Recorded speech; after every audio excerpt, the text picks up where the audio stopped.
Should be live on the right live. I am on the right live now. Sorry for Yeah, the we wrong have live, guys. a couple people in the old one, but Yeah, I don't know what went on. Okay. Well, we're in the new live. We're going to do a little deep digging tonight on some things. Um, yeah, we have a couple. Hi, beauty. oh, wait a minute. I have to put my watch on the charger. I'll be right there. Get yourself a drink or something. Hope everybody had a Merry Christmas. We had a very full day.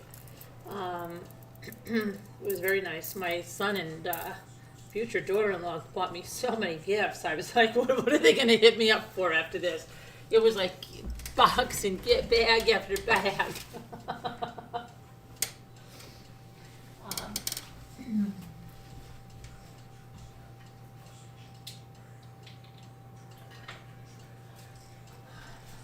Okay, they got me indoor cycling shoes.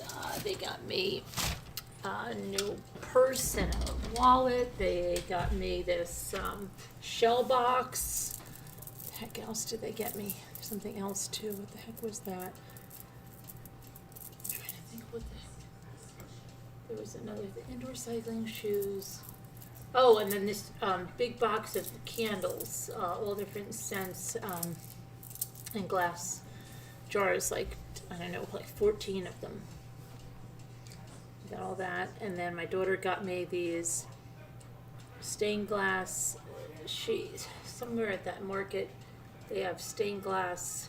Lady makes stained glass jewelry. With Allie, what does that lady make that stained glass jewelry with? She's a stained glass artist, and it's her scraps. Yeah, she's a stained glass artist, and she makes it with her leftovers. So my daughter got a pair of earrings. And they're pretty pricey, but everybody liked them during Thanksgiving. So she got Gia a pair of earrings. She got me a necklace, and then she got me a Czechoslovakian hand painted egg, real egg. It's hand painted like you can't even believe. And then what else did she get me? She got me something else too. I'm trying to think what that was. The egg, the necklace. No. Oh yeah, this really nice hand cream from Lush. And Jimmy's grown a beard. And guess what she got him? I don't know why I can't hear anybody. Anybody answering? She got him shaving cream. Your sound is very low. My sound is very low. Very low? Oh, Now. that's good. Good now. Oh, yeah, she got him shaving cream. Carolyn, you're good to go. You sound loud and clear. She got him shaving cream. Oh, wow. Jimmy thought it was a setup. Jimmy thought I told her that he was growing a beard and to get him shaving cream as a joke. But she went to this Lush place and she said, what should I get? And the girl said, well, I get my dad this shaving cream. And then she got him a hand cream. So she got him shaving cream and he has a full beard now. Okay. Well, I think it was nice, and maybe you might want to do some trimming with it. You could use the shaving cream for that. Right. Yeah. I know, it's just funny. And then Gia and I got him cologne. What else did they get? Yeah, so Did you get anything, Carolyn? yeah, I just said all this stuff. They got me so much stuff. Didn't you hear what I just said? Before that? No, some of it, but what else did you get? Gia and Michael got me indoor cycling shoes, Nike. They got me a pocketbook and a wallet. They got me a big box of candles with all different scents for there's like 14 candles in there in glass jars. They got me that. Oh, this box made of shells, which she said, I know you're going to flip out with the box made of shells. Okay, it's very cute, lined in velvet, very nice. And then there was something else they got me. And then my daughter got me the stained glass jewelry, the Lush cream, and the Oh, Czechoslovakian hand-painted egg. you have to show us the jewelry later. I Yeah. want to see that so bad. And she's like, next year I can get you the ostrich egg. She's like, don't drop it. It's extremely expensive. I'm like, I'm not going to drop it. I knock on wood. Yeah. When I put it awesome. on the tree, I bent the branch over so that it wouldn't fall. And then, what else? Yeah, so that was good. Oh, and Jimmy got blankets for all of us. He was on a blanket kick. Everybody got a blanket. You get a blanket, you get a blanket, you get a blanket. And you too. I got kids' blankets too, and I got everybody electric blanket. Yeah. Oh boy. And gloves. What else? I don't know. Trying to think. That was good. Anyway, yeah, so I hope everybody had a Merry Christmas. A lot of cooking, a lot of, you know how it is. It's nice now. It's nice the day after. I was like, it was nice, like when the dinner was done, then we had Luke's birthday and we relaxed. My son was laughing because we got so much candy, and then I kept giving them stuff. I'm like, you want this? Take it. And then she sees this lion that Jimmy brought up, and it's packaged. It must be some kind of a dream pet or something that I either got through the blog or I ordered it when there used to be this other store. And Jimmy brought it up, and it was on that thing. And she was like, that. My son throws it, and she goes, what is that? I said, take it with you. She goes, can I really? I said, take it. So she was putting it on his shoulder, and then I'm like, take the cookies. I have so many cookies. Okay. She's like, these cookies are so good. Okay. We put them in there. Then she went nuts over this. You know those cheese, those cheese things, they have like nuts on the outside and they're in balls? Yeah, it's a cheese ball. Right, the Those cheese are ball. good. Right. Yeah. Well, I had that out. You know, I was going to make more appetizers, but Jimmy had the turkey ready so fast. It was ridiculous. I was going to make the pigs in the blanket and that. So I got some cheese on the table, and she goes to my son, get this cheese out of my face. Because she was eating it. So it's like, she's like, this cheese is phenomenal, right? I'm thinking, What kind of cheese was but it? that's what I'm saying. It was no great shakes. It was like a freaking cheese ball. I think I either got it at ShopRite or at Walmart. You just the thing. You just grab it. Okay, I'm gonna put this. You with need some to have crackers. cheese balls around when she comes over. Well, listen. So this. So then she ate almost the entire cheese ball. So then my son goes, I need a bag, because he goes, Mom, can we get a take-home container on this? And I said, Aw. do you want it? Take it. And she's like, I'd like the wrapper so I know what kind of cheese this is. And I'm like, I swear to you, I threw the wrapper away. It's under like so many layers of garbage, but I'll look for it the next time I go. But it's either in Walmart or it's in ShopRite, and it's just right there. There wasn't like there were 15 varieties. It was there. I picked it up, put it in the cart, brought it home. I said, usually they're port wine, but I think this was a cheddar one. And she's like, oh, yeah, yes, cheddar. Oh, So now I know what she likes. Next thing I'm gonna get her like 6 of them. I want a cheese ball now. I wonder if they'll have any tomorrow. And then my son is taking the crackers from the. I said, do you want crackers? Here, take some sleeves of crackers. And then he goes like this, because it looks so funny. Then he had all the candy for the stocking. It looks like, here, because we had so much candy left over. What do you want more of, right? Take it. I said, get him a Ziploc bag. Let him fill it. And he's like, oh my gosh. He's like, Mom, yeah, well, could I have paper towels? And he's joking around now because he's taking so much stuff with him, right? Yeah, paper towels in that. So it was funny, but she really liked that cheese. She liked it better than the ice cream. Like, she ate the cheese instead of ice cream cake. It's usually a port wine, not a cheddar. It usually is, and it was a cheddar. I guess Where did you find? We don't have ShopRite here. I even had Maybe like a little Walmart. I had like the little tiny taste of it. That was it. I think she ate the entire thing, and then he brought the rest home. Well, You if can were- get them in all different fine. flavors, and they're not hard to make yourself. I'm gonna either. have to I know, look when but- I go out to the store again. Yeah, let us know what kind it is so we can all get it. Yeah, she went nuts over it. So that was a big hit. Then I forgot to show him the something about the puppet that I wanted to show him. They liked my puppet, but I wanted to show them something. And I have to message him real quick and ask him if the snow globe, because he was making me so nervous. I got them that really nice Lady and the Tramp Disney snow globe. And and so we put it in a box, and then he put the box in one of those, just like those gift bags. And I'm like, Michael, do not hold those gift bags by the handles because they'll break. That whole box will come flying down. I said, hold it by the bottom. So he went out and he had so much stuff in his hands, and I just want to make sure that snow globe made it into the house in one piece. Yeah, that's a good idea to find out. I've been worried about that snow globe. But no, it was good. We had a good time, and then so we were relaxing, and then Gia tried the massage chair, and she had the same reaction my daughter did at first. Couldn't stop laughing because it tickles your feet, I guess. And then she was like, "Oh my gosh, this is incredible!" And then my son got in it, and let's see, and then then we took a long break after dinner before ice cream cake, and. Ice cream cake and all that good stuff. So Luke had a great birthday. You guys had a great Christmas. It was a success all around. The appetizers are my favorite part.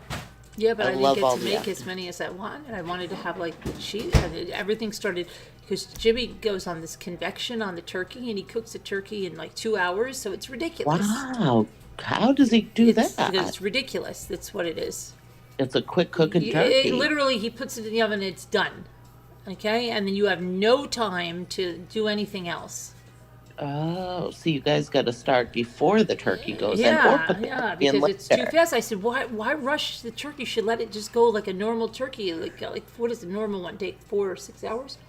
Yeah, 4 to 6. It's about right, depending on the size of the bird. He's churning out turkeys in like 2 hours with this thing. Wow. Yeah, and big turkeys too.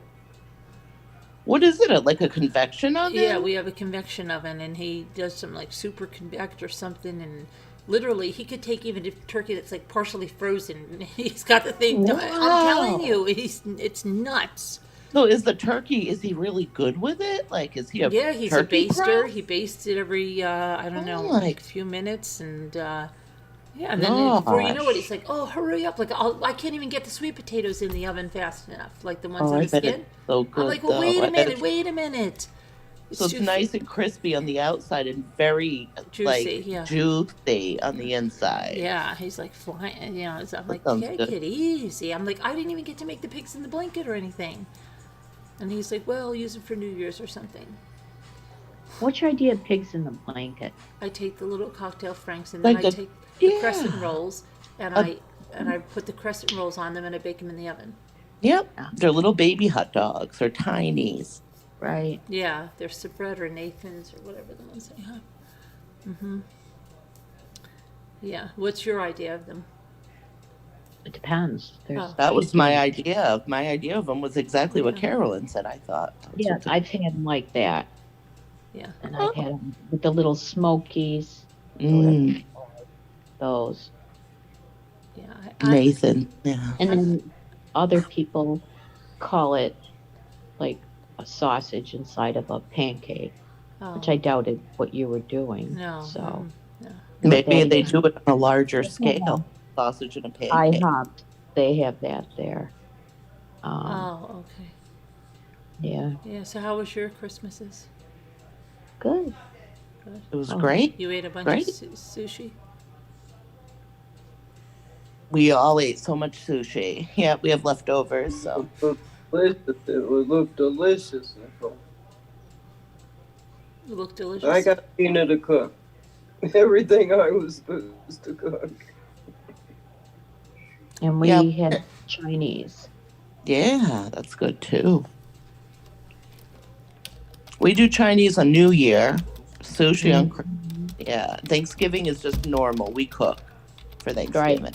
Right, that's, because so it's like a little everything's bit of shot everything. on Thanksgiving anyway. It's really, really hard to find somewhere open. When I have Thanksgiving, when I have turkey, because we just get turkey, we don't do a ham, but we get turkey over here. But by the time you're done with that and you've done everything, and anything with the turkey.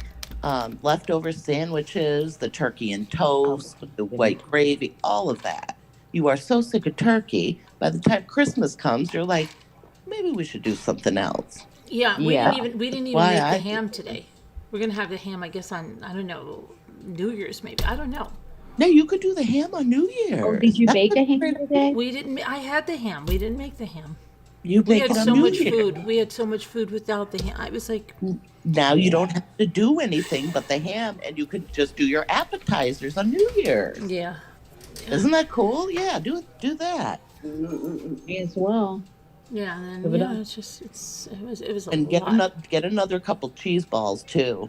Yeah, yeah. I'm gonna have to find out which Tired of cheese. it by then, and she won't like it anymore. Trust Those me. cheese on that. balls, I never thought. You know. know, you never think the one thing that is gonna go over right. You get the thing at the last minute, like, I'll get a cheese ball with the other, because I had different cheddars and stuff. But she went crazy on that cheese ball. That cheese ball sounds real good about now. I want a cheese ball now. I'll tell you what's good. Can you guys get the Windschuler cheese? Is it in your grocery store? Wind chiller, Windschuler. Windschuler. I don't. Maybe if I Yeah. see it, I'll know what it is. It, Windschuler. it comes in like a tub, and it's spreadable, like on crackers and what I have gotta you. find the live chat, guys. It's really good, but it's almost like it's from a restaurant here, and you can buy the cheese, but it's really good. It's almost like got a little spiciness to it, like maybe a hint of horseradish or something. Oh Like yeah. a goat cheese, like maybe an 80-20. It's like a creamy cheddar that's got a little bit of Oh, cheese. horseradish or something. It's good. I like Transylvanian cave cheese. I know it sounds like a very strange That thing. sounds You get scary. it at That sounds a Aldi. little scary. You get it at Aldi, and it's so good. Hi, Frilly Farmhouse. Merry Christmas. Whisper to Bit me, of soft Margot, cheese. Roberty Bob, Deborah, Linda, Rosalita, Whisper. Semi soft. Who else do we have here? I better get into top live chat. I'm always in top chat. I hate it. They cure the Linda, rind High with Speed wine. Drifter, Oh, Barb Olson. We were wrong, Barb Olson. You and I were wrong. Christmas Eve came and went, no arrest, huh? We were both wrong. And they say I don't admit when I'm wrong. I admit I'm wrong. I was wrong about that.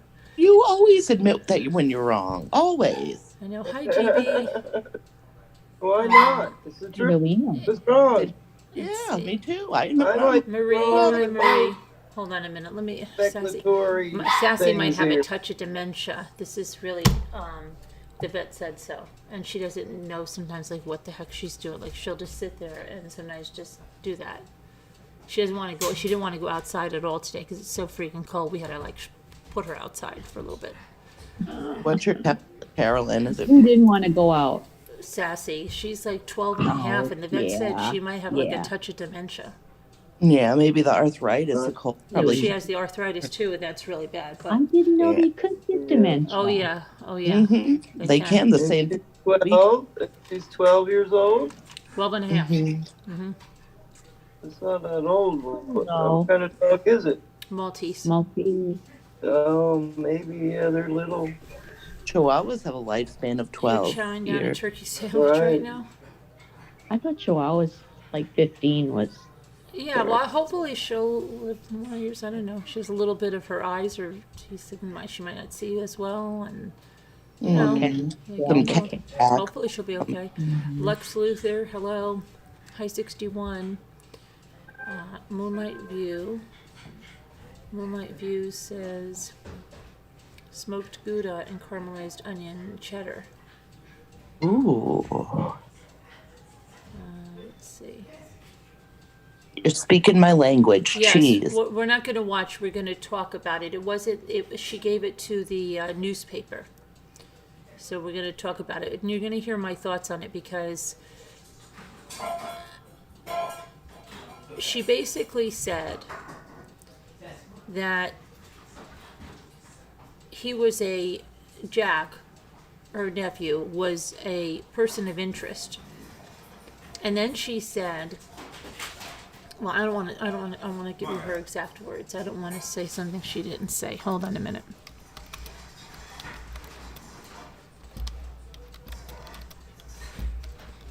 But I'll tell you my thoughts on it.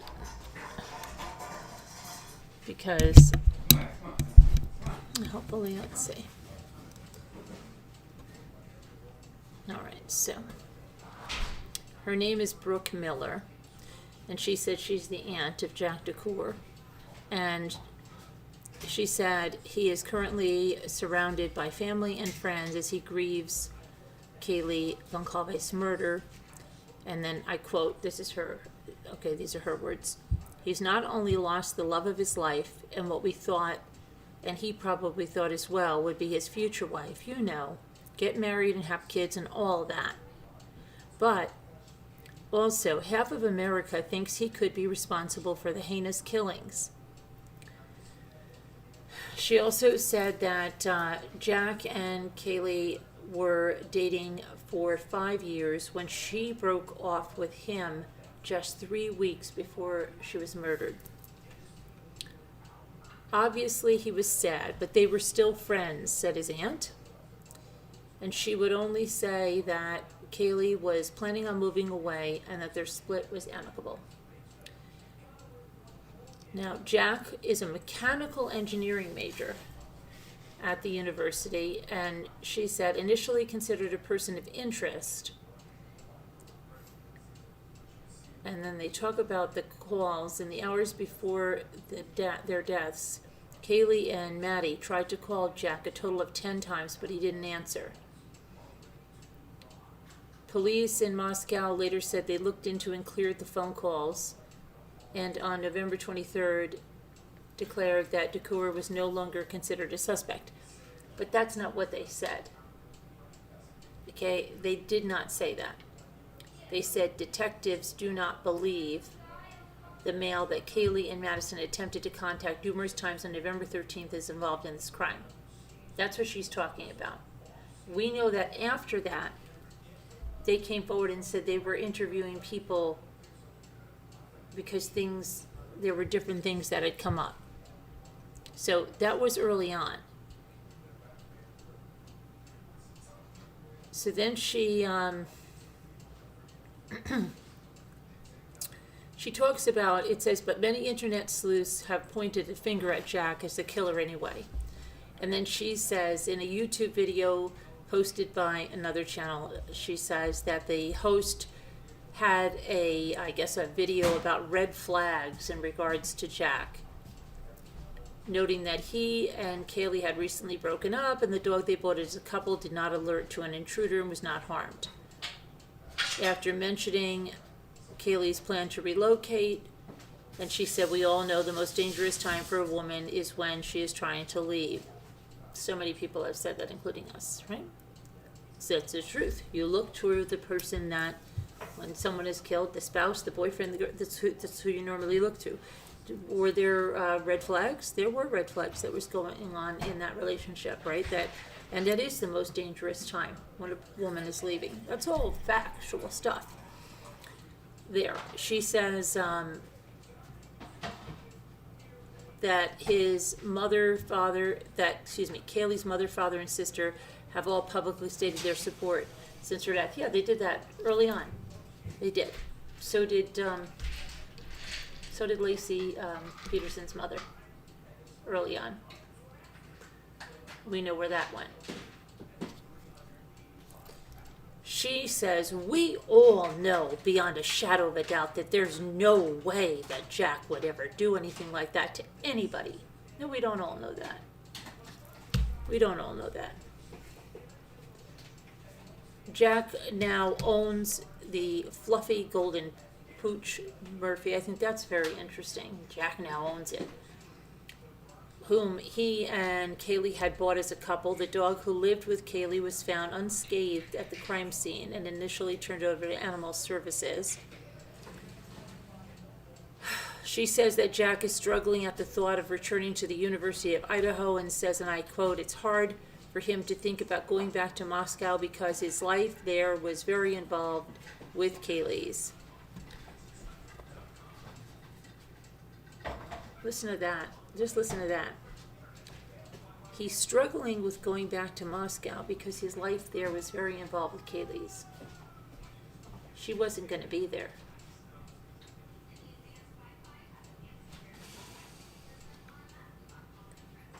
That's a weird statement, in my opinion.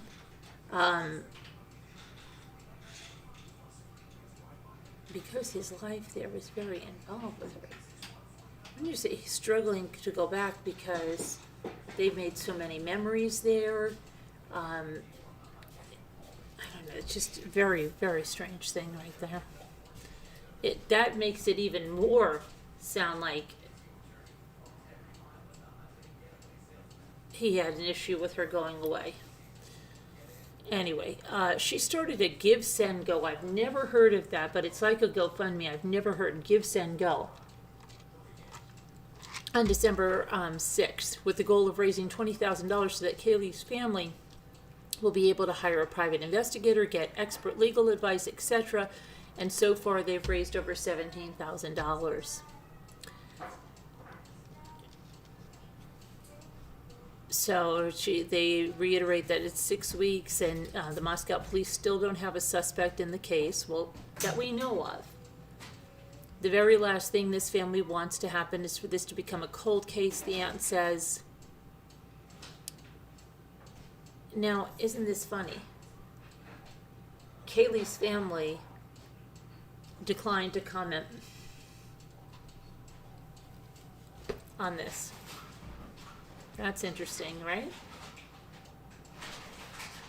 That was Well, it depends. Who made this statement? the aunt. The aunt. So she's speaking for someone else. So I can see why they would not want to comment. Right. I think the aunt should have kept her mouth shut. That's what I think. I will go back to me. I think that whatever she's pointed to is old news from, I mean, I don't know.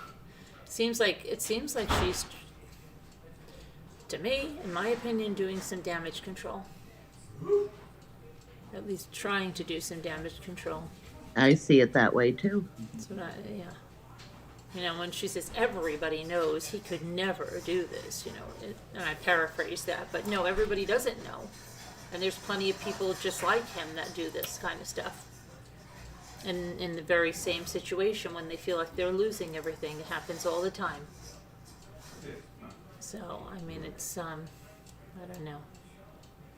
There's a lot of weird stuff there. Okay, so let me just see something here. Let me go back to the chat and see what. Here we go. Gifts and Go is yeah, I know that, but I'm just saying, how does it differ from GoFundMe? I've never heard of it. I hear everybody having a GoFundMe. The speculation by Jack is unjustified in light of no evidence. No, I don't think it's unjustified in the light of no suspect. I don't think it's unjustified. I think anybody can look at the case and look and see what there is. It's not like anybody has a lynch mob out for him, not at least from us. We're not at his house screaming with a bullhorn or anything of that nature. We're just talking about what could be, who would be the suspect, just like anybody would. Let's see here. Merry Christmas to you, Palladian. Why all the accusations against the locals? Has nothing to do with local or far away. It has nothing to do with that.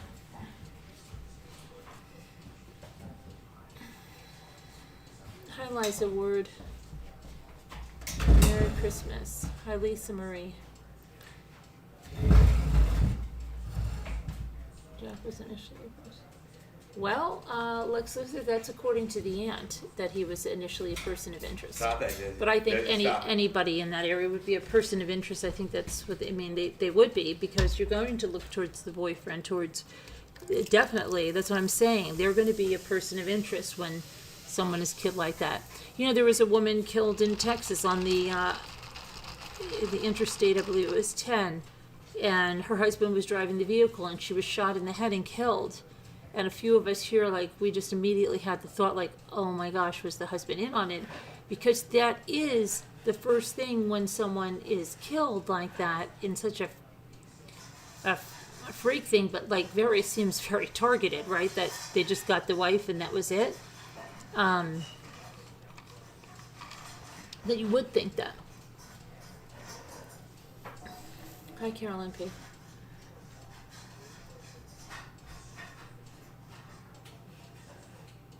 So it's just, I don't know. I mean, then we go back and forth. And then there was another thing because someone had thought that Ian Harsh had a bandage all up his arm.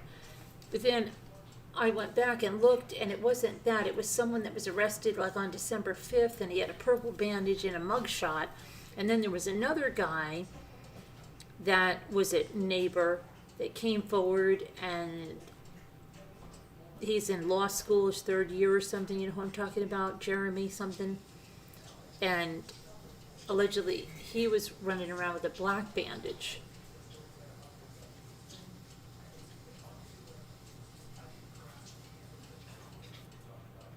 So yeah, so we've got that. And then let's see, here's something else. I'm going to go to here. Let's look at this.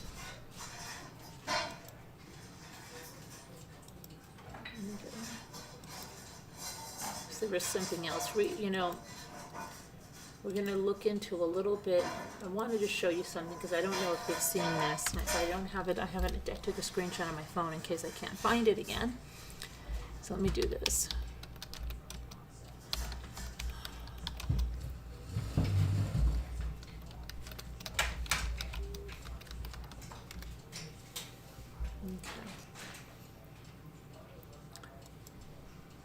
So I was going through something, and this was from a major news source,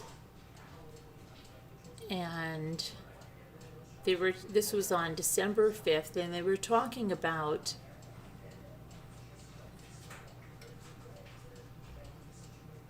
the memorial service in Post Falls. So Real Life Ministries hosted a service for Ethan Chapin, Kaylee Goncalves, Xana Kernodle, and Madison Mogan, where family members and friends shared their memories. And it was, let me see, during the service, family and friends of the four students took to the stand to share their memories of loved ones. Okay, and that's when Madison's boyfriend, Jake Schreiger, took to the stand, and he said, Maddie was my best friend. She was the first person I talked to every morning and the last person I talked to before bed. I was lucky enough to be able to explore life with Maddie for about 2 years. Kaylee's mother spoke and said Kaylee was our middle child out of 5. Kaylee was a huge part of our family. The dynamics of our family will never be the same, and no, they won't. She also said Maddie became part of her family, and they were always together. They were sisters. She was one of ours. We were just as heartbroken, and we know it was going to take time for everyone to heal, if that's possible. I know it's not with your child. I just pray that it is. Okay, so then, let's see here. Then Ben Mogen said, she was the world to us. They were both in love with life and exploring. When they met, they were inseparable. Oh my gosh.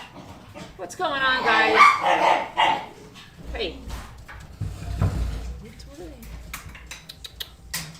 Okay, so let's see here. They were true. No, hold on. Where was I? I know she loved life in her house in Moscow with her friends. I hear so many stories of her and her roommates, and it made me so happy to know she had such great friendships. During the memorial, Xana's aunt also took to the stand to share some memories of Xana. She said the family hopes to see the light at the end of the tunnel and prays that one day they will have justice. Now, Ethan's family couldn't make it to that memorial, but one of his friends, Hunter Johnson, shared some memories during the memorial. Do you know who Hunter Johnson is? Hunter Johnson is the kid that answered the door in those police cam videos and came out in the other one with zip ties on his wrist. Now, it's interesting. He was at the memorial and said this: me and Ethan became best friends over the last year and a half we spent at U of I. And since we became such good friends, I feel honored and privileged to even be able to share who he was to everyone.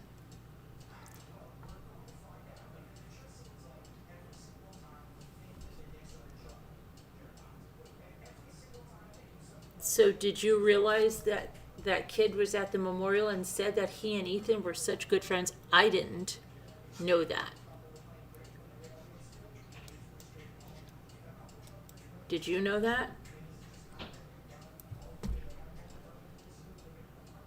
I misbehave. So that was another interesting thing. And then, hold on. Let me see here.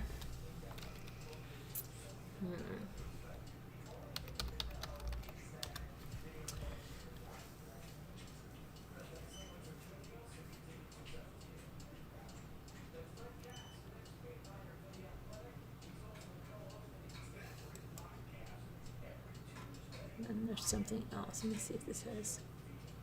There's some more here. Okay, so here's what else he said. Listen. Chapin had an infectious personality, always willing to belt out his favorite country songs.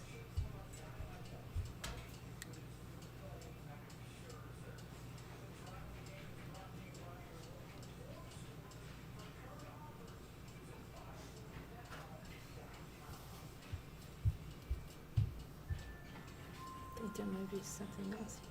Let me see.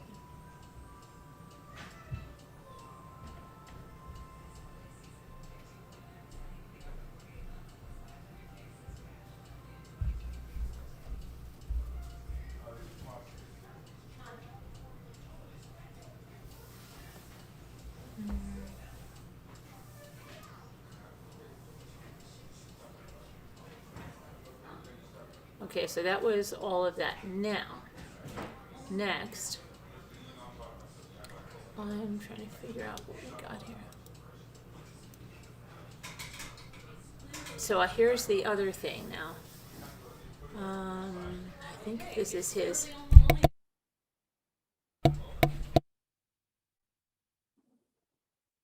Okay, let's see.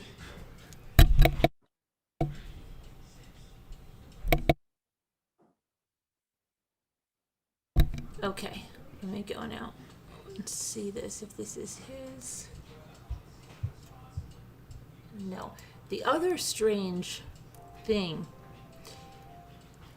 in the same town that he's from in Idaho, there's another guy with the exact same name as him that was arrested, but it was back in 2015. It's not the same guy, but it has exactly the same name in the same town. That was interesting.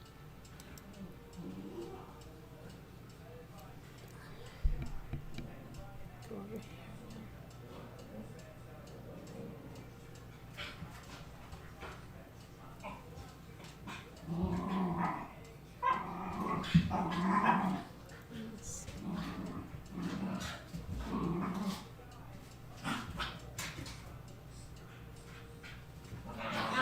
I realize Johnson is a very common name. Hunter, I'm sure, it was very common there as well. At least at that time. There's something else I want to show you. Okay, let me go to something here.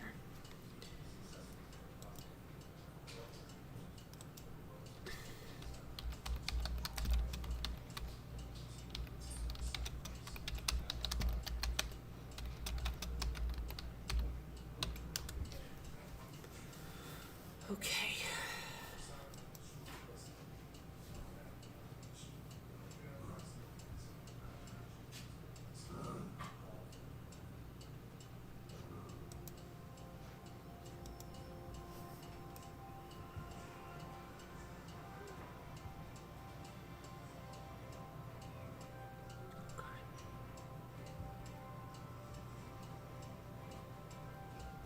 Go to his Instagram, okay? Hang on a minute. Because he's got an interesting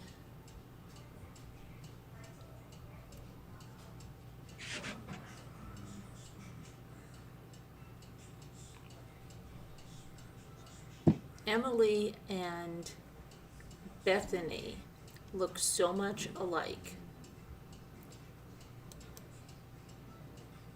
Put this over here. Okay, remember who we thought opened the door? Well, they look so much alike. Now this, let me show you a picture of Emily. So it's supposed to be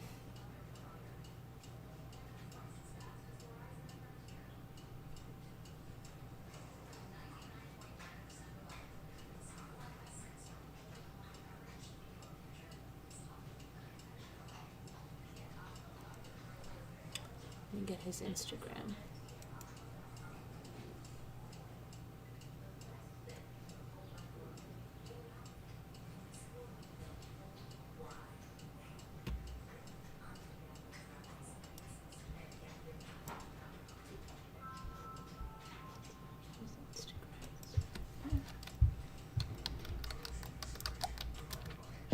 I'm going to show you who now it's looking like it was this Emily girl that answered the door. Let me pull his Instagram over.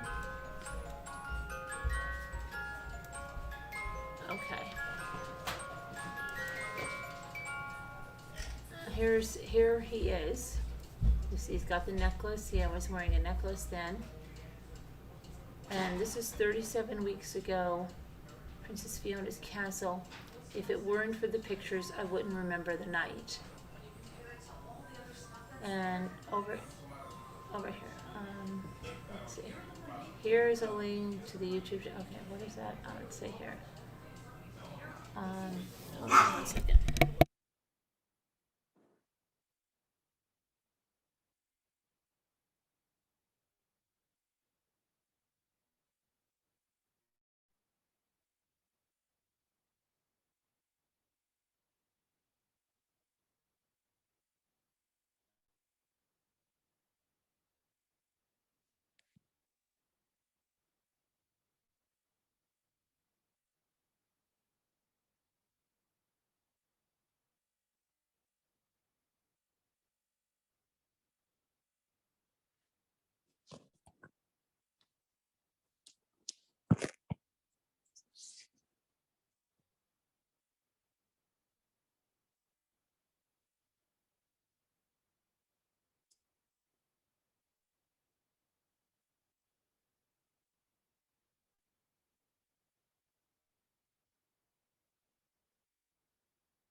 Okay, so there's something in here.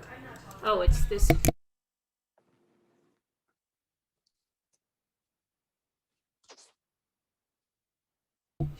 Okay, so this is the Emily right here.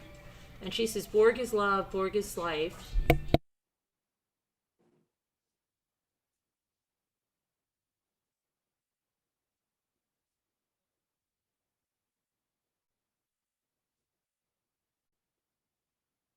Okay, 4's up if you like boys. Okay, so this is the girl, and she might be the one that she looks very much like Bethany, and she looks very much like the girl that answered the door.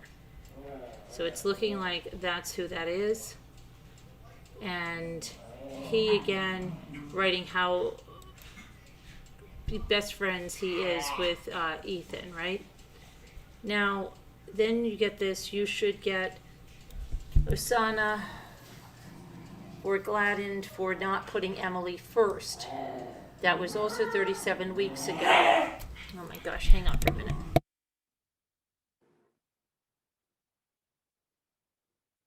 Sorry. It's wild dogs. Border Patrol, yeah, I know. Border Patrol to protect me. They were so good all day. And they're good now. They're just playing loud. To protect me. So interesting. But let's go to her. Hers is private now. We got this, which she has a photo with another girl in there. And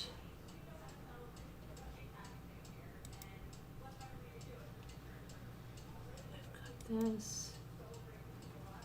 Only 3 bailouts. And this is from 40 weeks ago. 40 weeks ago.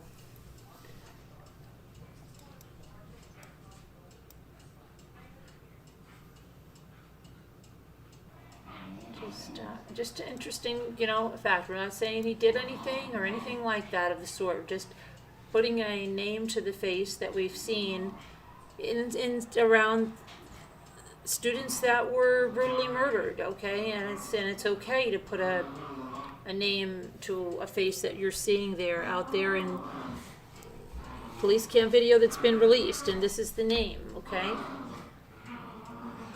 This is a little odd. The notorious RTP, that's my son. And he says, notorious RTP, have I made you proud? This person says, will always be proud, 126 weeks ago.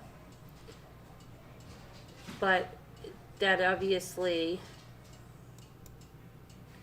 is not his mother, I don't think. I mean, that could be her kids or something, but I don't know. It looks like, got this picture, fantastic time in the snow, so that appears to be her. I don't think it's his mother, okay, unless she's aging backwards.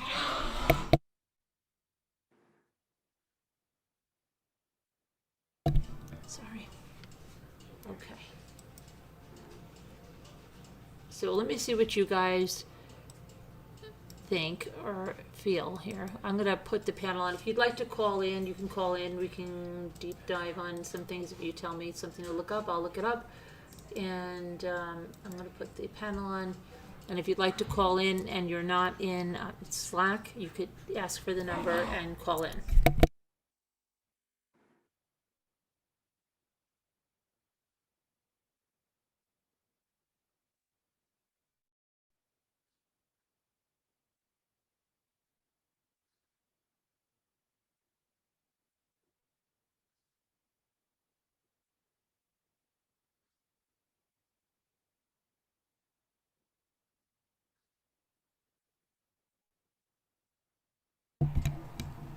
Get to the live stream. Here we go. Back here. My live stream keeps going away on me. The dogs, right? Okay. They want us lots to say. They want to call in.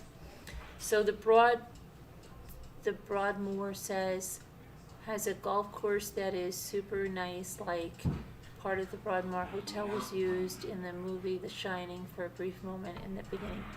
What are you talking about? Broadmoor. Hi Gretchen, mine is a Havanese, my child lived to 14. Oh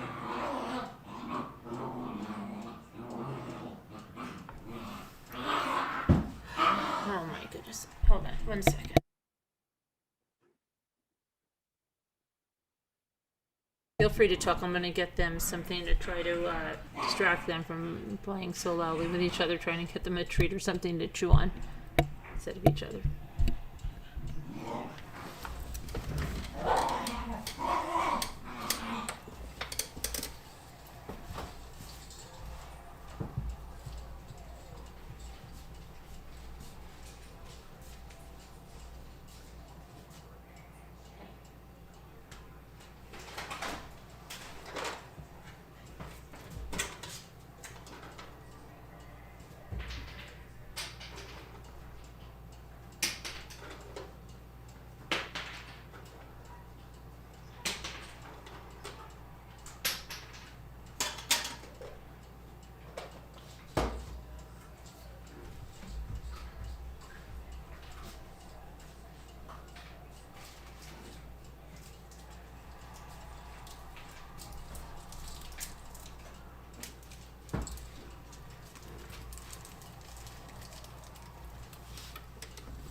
Okay, I'm back.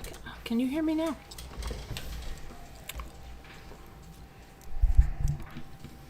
Yeah, I hear you. We hear you. Okay. I wasn't sure because it was on like a little white. All right, so treats hitting. Oh, you hear me? Yeah, the treats. That helps them for now. Okay, let's see.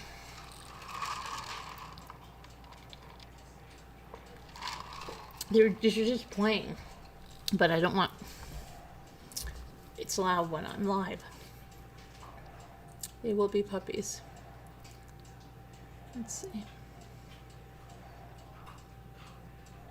They're crunching like crazy. Careful, don't choke. That's all we need now.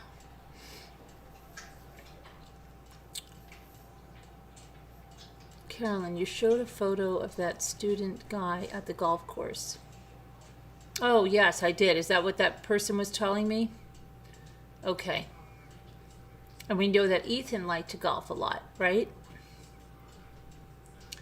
So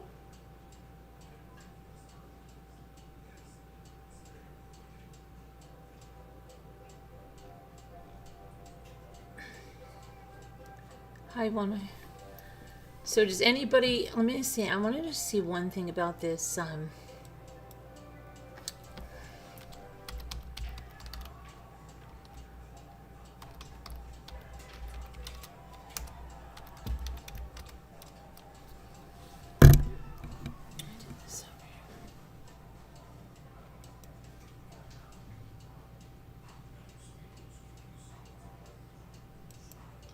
Okay, so I see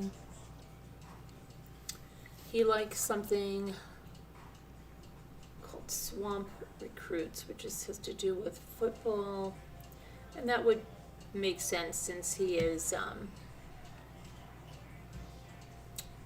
he has a sports major, right? He's going for his master's. Let's see.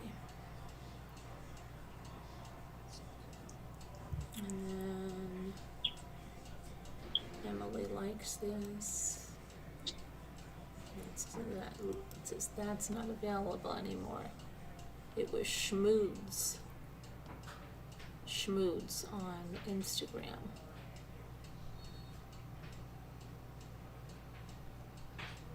It seems to be about the Yankees. Let's see.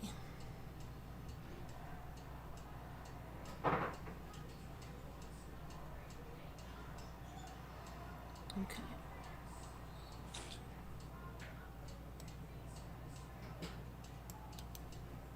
I'm just doing something. You guys can talk on the panel. It's okay. Is Elle here? I thought Elle was here. Oh, she is. Are you there?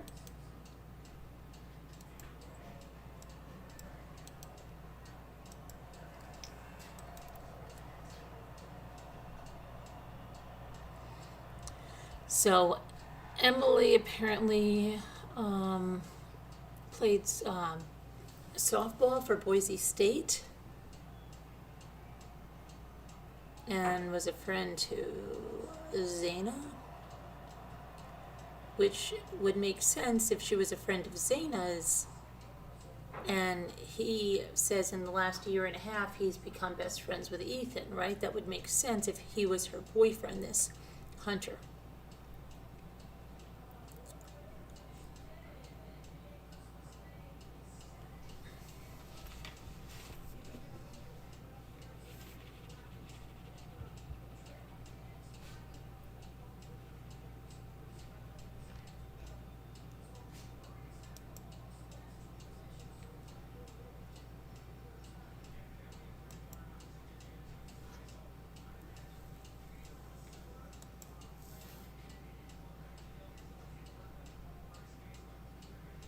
That's such a weird statement. It really is. I don't know. I don't know how I feel about the aunt statement.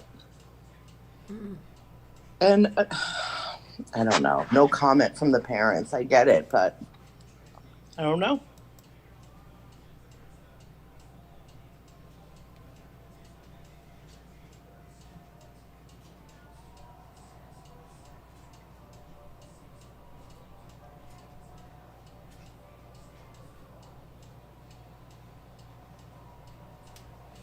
Margot, are you there? What do you think? I don't know, every time I hear a new blurb, it just makes my head go in different directions. I know.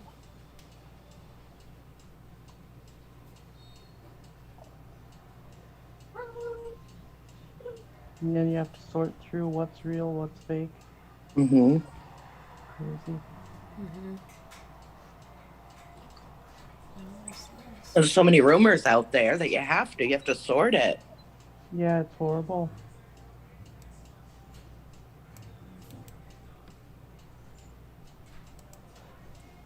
I'm just diving here for a second.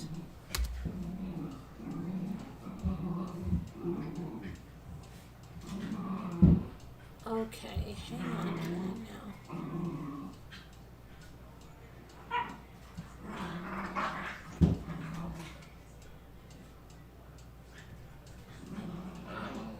Now there is a post from someone with a social media profile name that is given in another social media account, not the Instagram one. So that would allegedly come from Emily on a this is very weird. What to expect? Isn't that a pregnancy site? Is this what to expect when expecting, or is this just what to expect? Getting pregnant, pregnancy, oh boy. This is what to expect site. And it says, by this social media profile, I take both metformin and insulin. No side effects from insulin. Insulin does not cross the placenta, so it is very safe for baby. Some people have terrible side effects with metformin that upset their digestion and cause diarrhea and stomach cramping. But I have not had that experience. My doctor says metformin is generally considered safe for baby as well. I think the longer you are on either of these meds, the more you risk damage to the placenta, but that's why they typically induce early if you need medication for gestational diabetes. Yeah, that's true. I'm on metformin too. But is that the girl that was dating Hunter? And I'm going to show you why I think it might be. Okay? And everything I'm going to show you is completely public. So, this is her Pinterest. This is her social media name on that Pinterest. When I search that Pinterest, that is when it brings me to this post right here. Hold on a minute. Okay. To this post right here.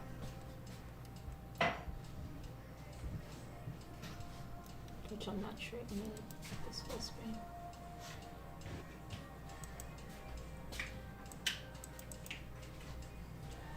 Right there.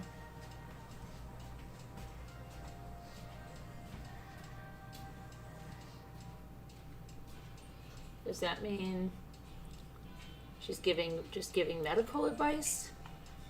Does she have a major? Is this something she's doing for school? But she has not had that experience. That right there, I don't know. My doctor says, well, this is from almost a year ago. Does she have a baby?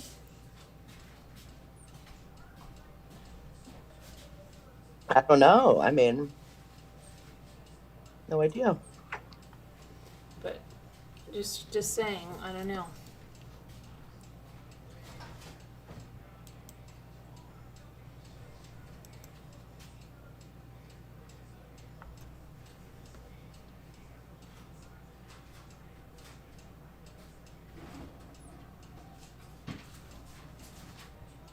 I don't know. Well, what was she majoring in? Was it like health science or something like that? I don't know. I don't know that. I'm diving right now to see if there's anything.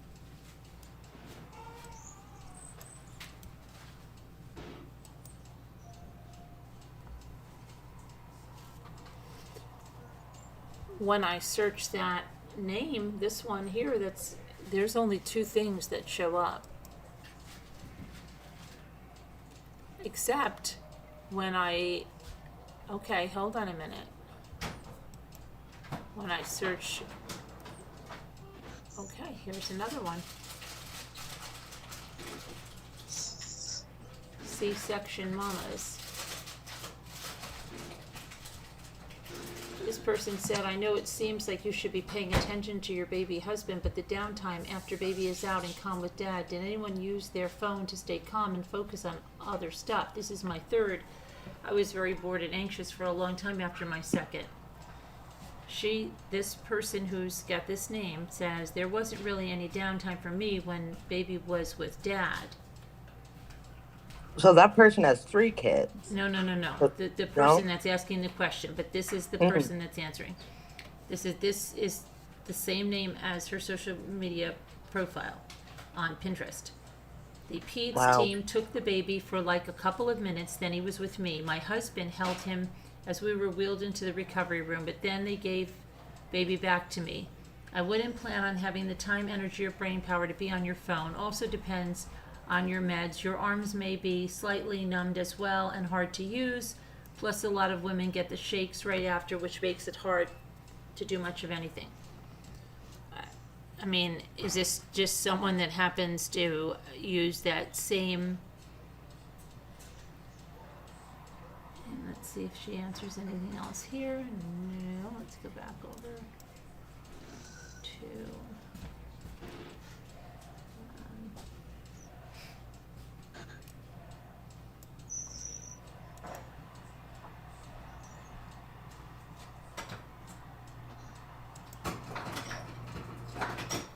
This is again about gestational diabetes. Here it says, could be the time of day or the amount of exercise you've gotten or the amount of sleep you got last night or how hydrated you are or what you ate for breakfast, morning snack. Unfortunately for all of us dealing with GD, gestational diabetes, your numbers aren't only affected by what you eat, which is incredibly annoying.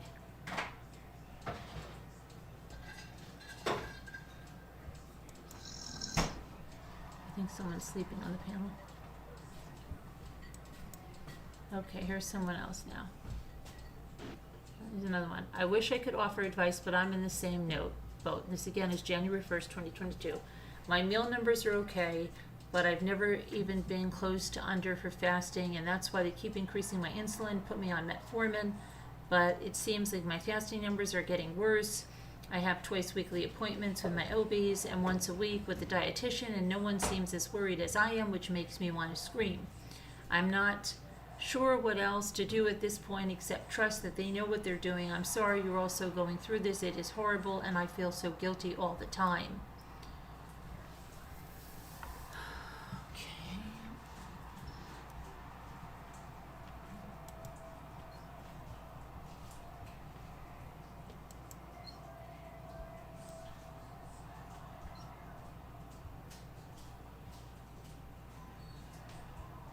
She says, responding, I've heard this too, but foods with the sugar alcohols are actually great for my numbers. I still try not to overindulge because all of that stuff is so processed. It might be worth trying and monitoring as it seems to vary for different people.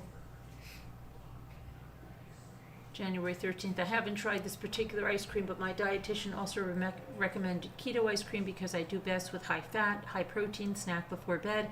I eat about a half a pint of the Rebel brand ice creams, usually for my snack. They're not super great. Some flavors taste weirder than others, but they are good for my numbers. Before I started eating that, I would sometimes have a Yasso Greek yogurt bar before bed or even after dinner if I had a pretty low carb dinner, and those were generally pretty good for my numbers as well.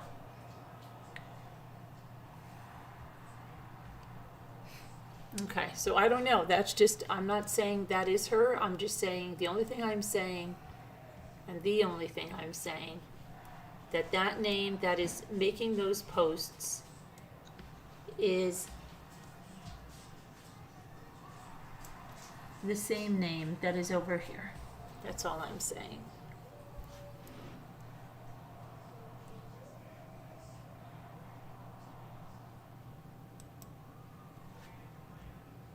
Just trying to put people together that were around them, and apparently these people were around them. Yeah, absolutely. No, I understand. I get it. And that's what you do. We do our research. You Yeah, look. sometimes you can find a clue in there. I don't know. It seems weird. If she was pregnant, where is her baby? What's going on? I don't know. She would definitely have a baby no matter what. I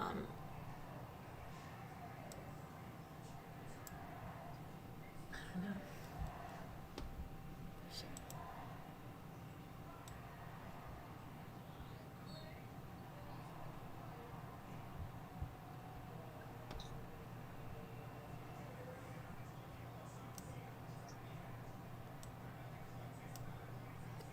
Okay.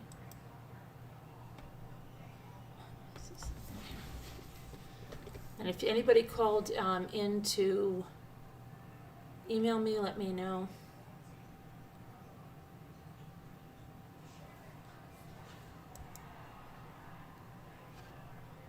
I almost just died, Carolyn. What's the I matter? stepped on a candle on the floor of Votive, and I roller skated like a little bit.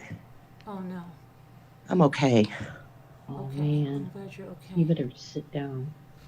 Take stock of everything. I'm glad you're okay. Okay. All right. And I was going to say something related to the case, and I forgot. I have to think. All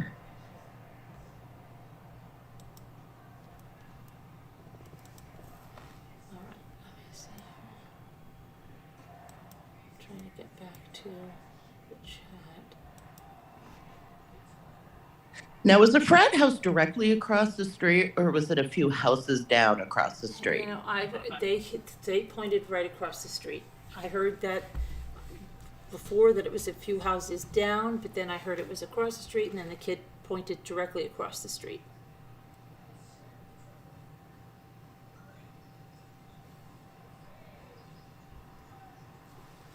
Let's see if I can. Hold on. I think there has to be some kind of DNA.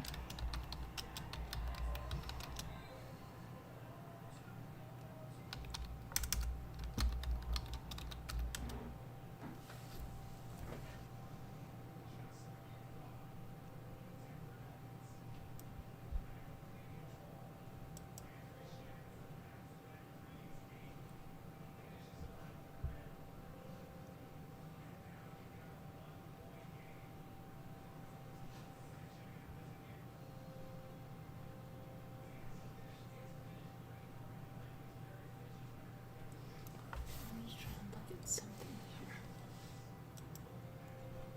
When you get a second, could you check your email to see if anybody's emailed?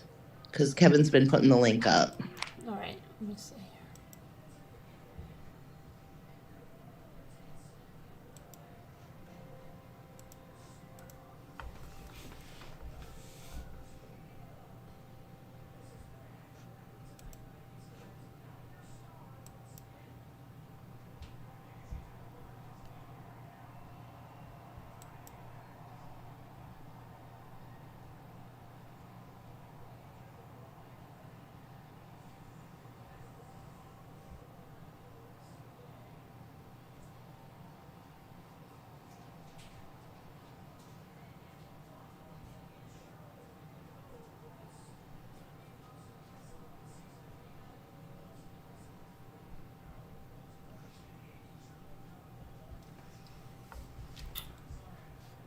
Hold on. Heck. Okay, finally got back into my email. All right, let's see. No. I don't think so. Let me refresh this. Oh wait, Elle is here. She's here.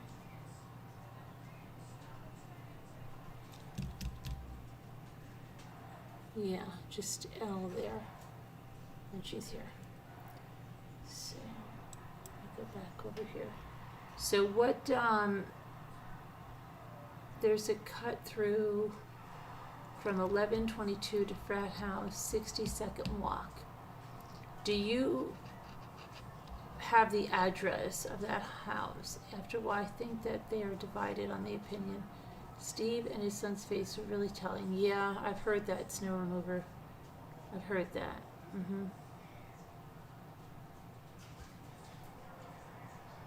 And if anybody wants to call in to discuss the case, the email is in the chat, Carolyn@truecrimechat.org.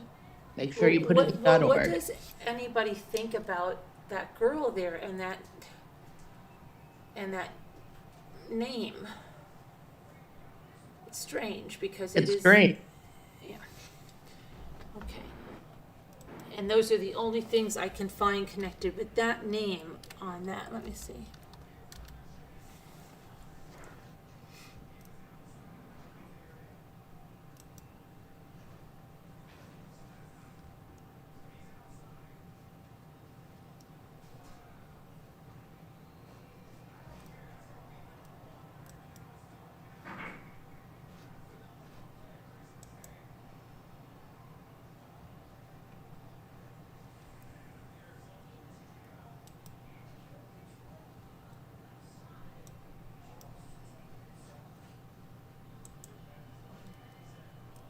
And if I go to the Pinterest, it's all pin style shoes, homecoming, swim 50s, beauty eyelashes, cabin room ideas, hairstyles, DIY animals, cool ideas, quotes, sports, sweet treats.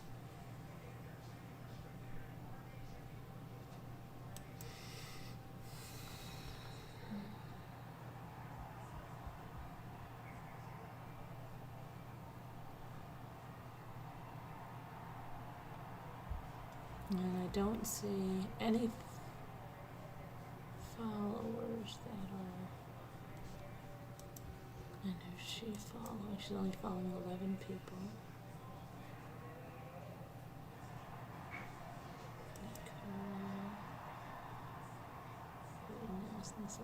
Okay, yeah. Let me see something.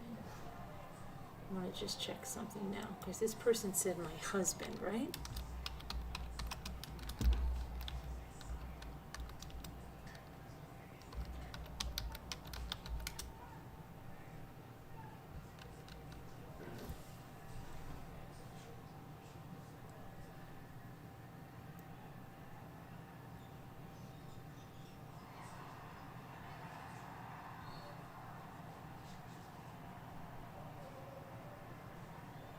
Now, what people are saying is that this Emily apparently, allegedly, lived in that 1122 King Road the year before and was friends with Zaina.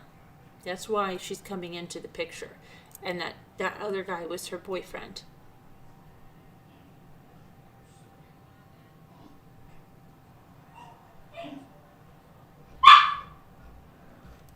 So let me see one other thing here.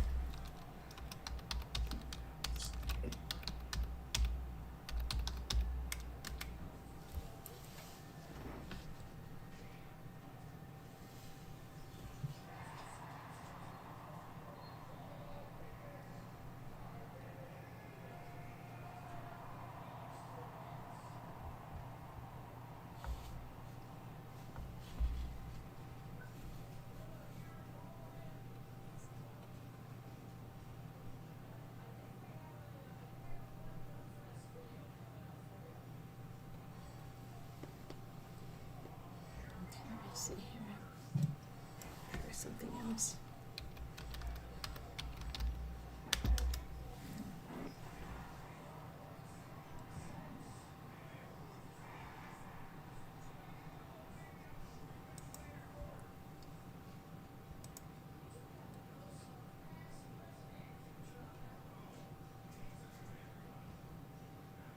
Hmm.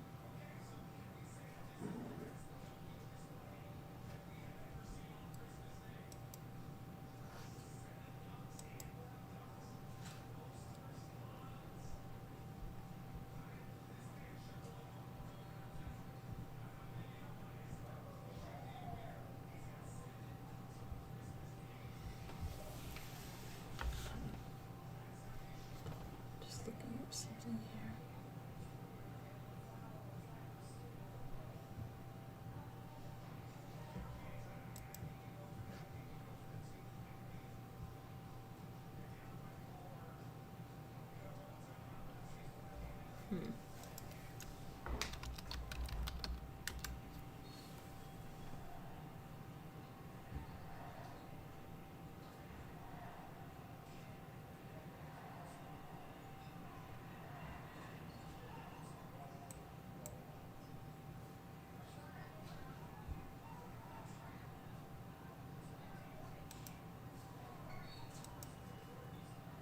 Sorry, everyone.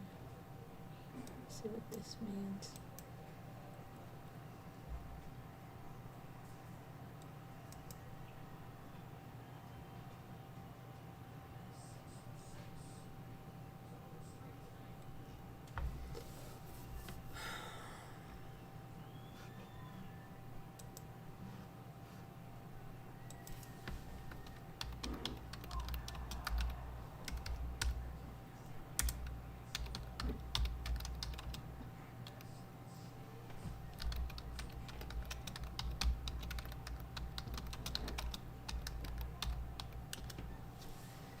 Okay. Okay, so Hunter Johnson is listed as a spring graduate in 2022. It says August 17th. Several area students have graduated from the University of Idaho and lists Hunter Johnson.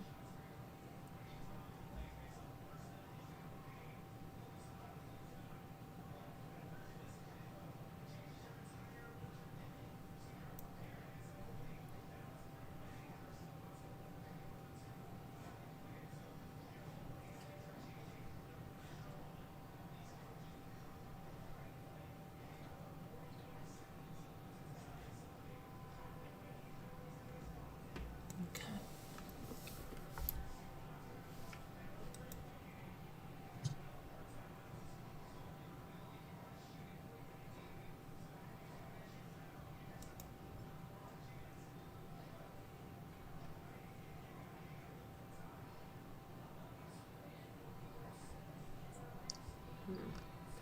All right, I don't know. Let me see if there's any. I want to check one other thing. Hold on. And if you want to call in, call in.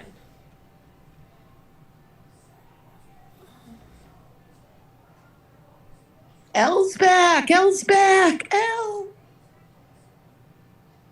Hi, Al. How do you know she's back? You saw her? I saw her, I thought.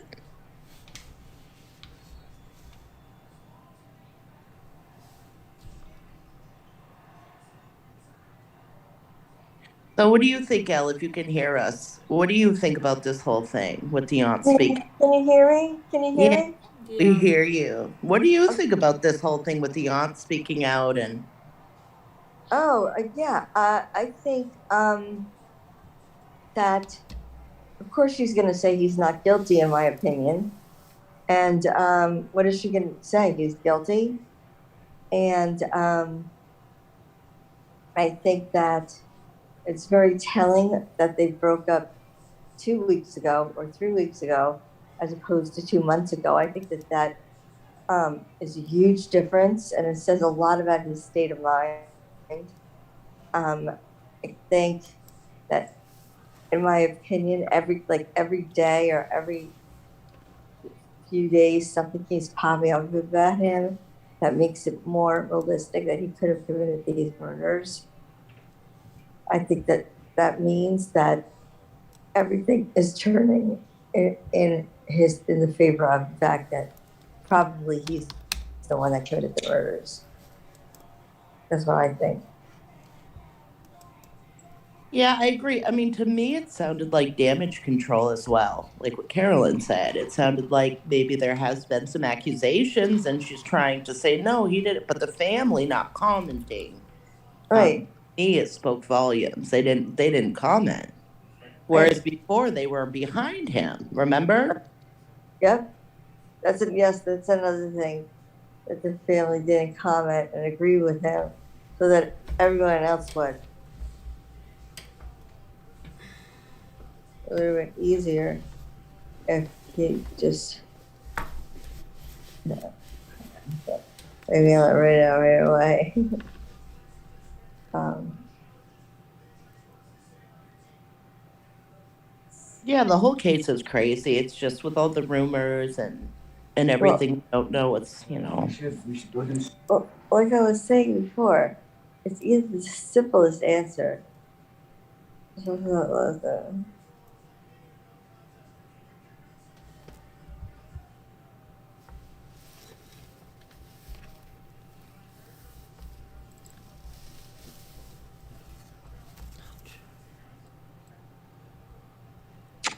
I'm just looking at something now.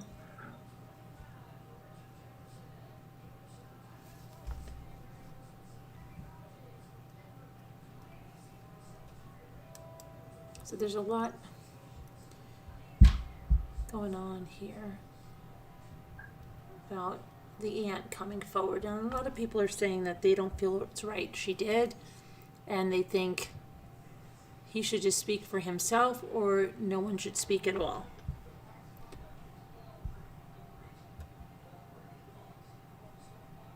and I agree with that. The other fellow, her boyfriend came forward and spoke at the memorial, but Jack didn't.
Okay, so I'm just going through some posts here. See if there's anything interesting. I don't know. I mean, that's.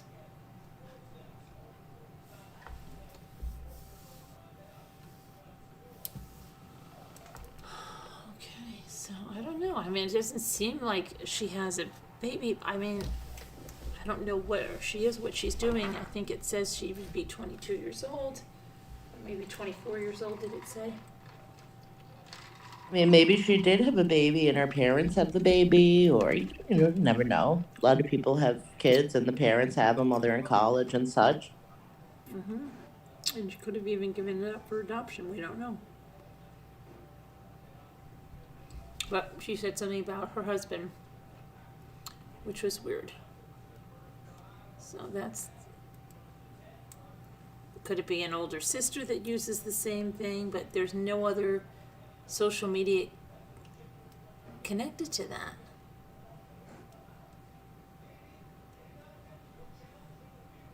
It's odd.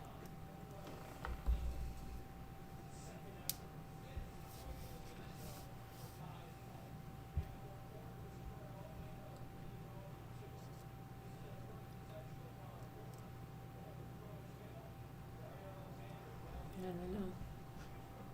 Let's see what the chat say. Chat.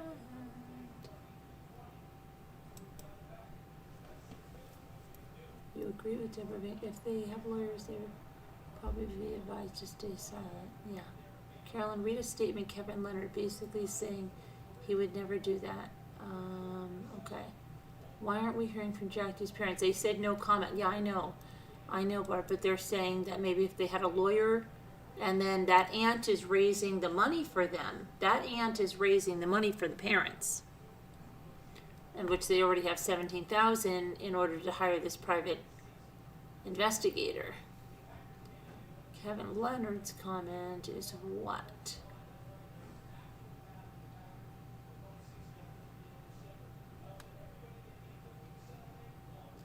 Why can't I see Kevin Leonard's comment?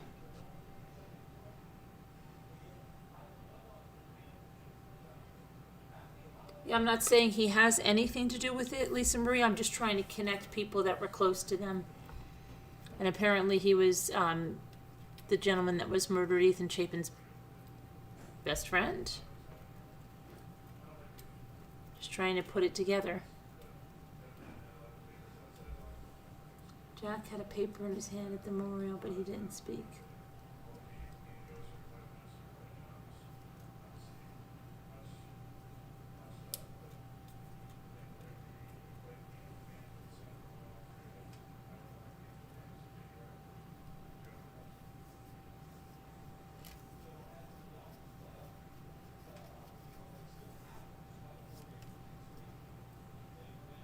Okay, snow remover says that she thinks it may be somebody that was upset with all the noise and partying. I mean, that could be a possibility, and Kevin said he did agree with that. But that doesn't make sense because there were other parties around there. There were parties all over the place. It was Greek Row, and you heard other parties.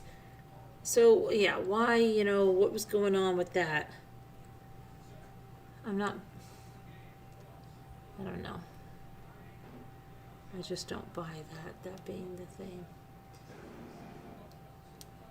Going back to what the police said in the beginning, they kept saying targeted attack. Right. And they didn't even put out an active drill the next day. And I know as time goes on, more information comes about, but it seems quite the opposite in this case. That they're slowly retracting, and we wonder why. We wonder why we haven't heard from Jack, whereas we heard from everyone else, where everyone else was, including Adam from the corner pub, who's supposedly Jack's roommate and one of his close friends, but nothing about where Jack was. Home asleep? Why didn't he have the dog? Why did she have the dog and nobody was at the house? Why didn't he have it?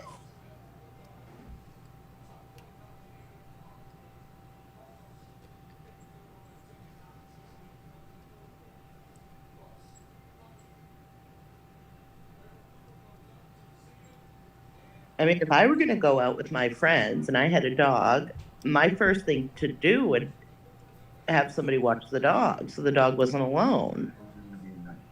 I wouldn't leave the dog locked in a room if there were, I knew somebody across the street, unless it wasn't amicable. Maybe it wasn't amicable, or as amicable as they said. Right.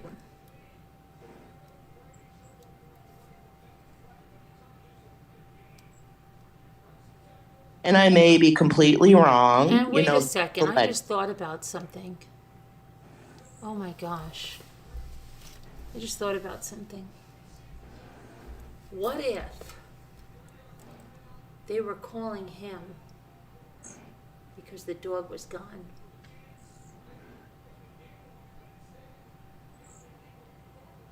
What if those were all those frantic calls? Because they left the dog, let's just say, hypothetically, we're talking. Let's say she broke it off with him, she went home, she comes back, she's got a car, she's got the dog, she goes to the house. At some point he calls her or something, and she tells him, I'm going out to the corner bar, I want to be alone, please leave me alone, or whatever, right?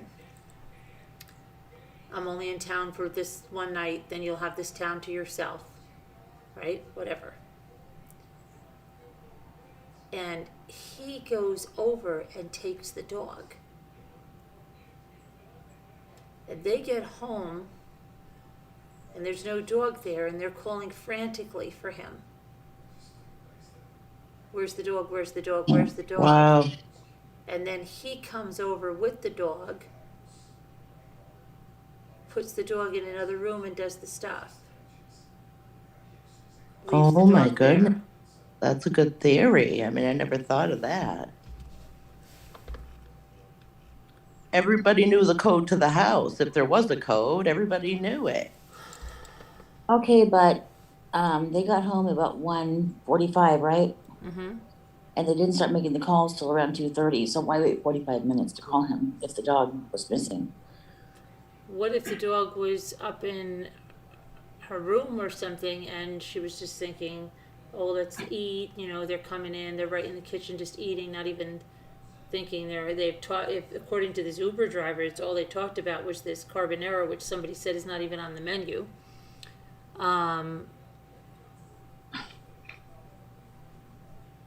Maybe they didn't suspect him first. Maybe they thought someone else let the dog out. Maybe they were searching around for the dog. Maybe in their state and they were intoxicated.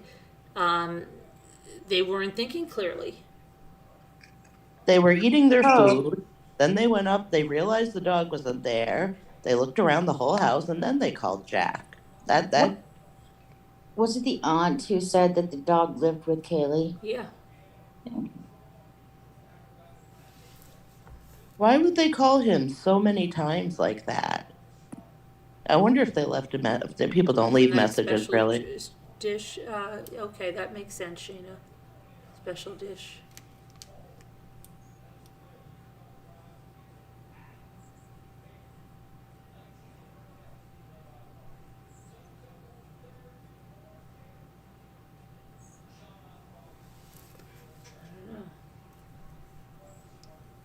Oh, hi, Elisa Biso. Good night, friends. Good night, Alicia. Nice to see you. Merry Christmas. Getting ready for your trip? Merry Christmas, Should be Alicia. really fun at the Mouse House.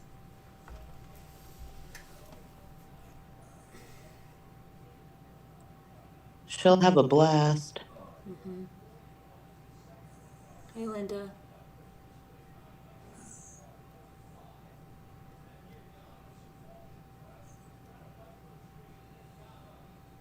And maybe, just maybe, she was scared to call him if they did buy this dog alone and the dog was gone, thinking that maybe he was going to be furious because just maybe he asked her, can I spend the night with the dog since you're going out? And then she finds out the dog is not there, thinking that maybe somebody let the dog out, somebody left the door open, that there's some other reason, and doesn't want to call him until she checks everything. Could be.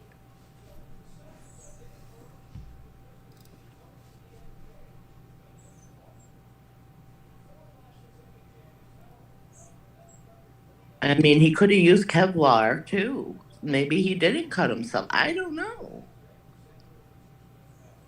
I have no idea. Yeah, I don't know.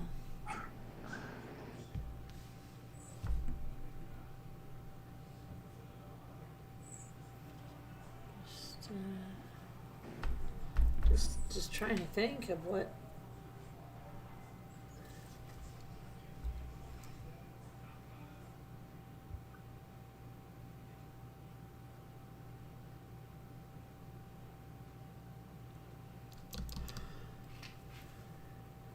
Shanna says, I believe something of importance was said to Adam, who then related to JD.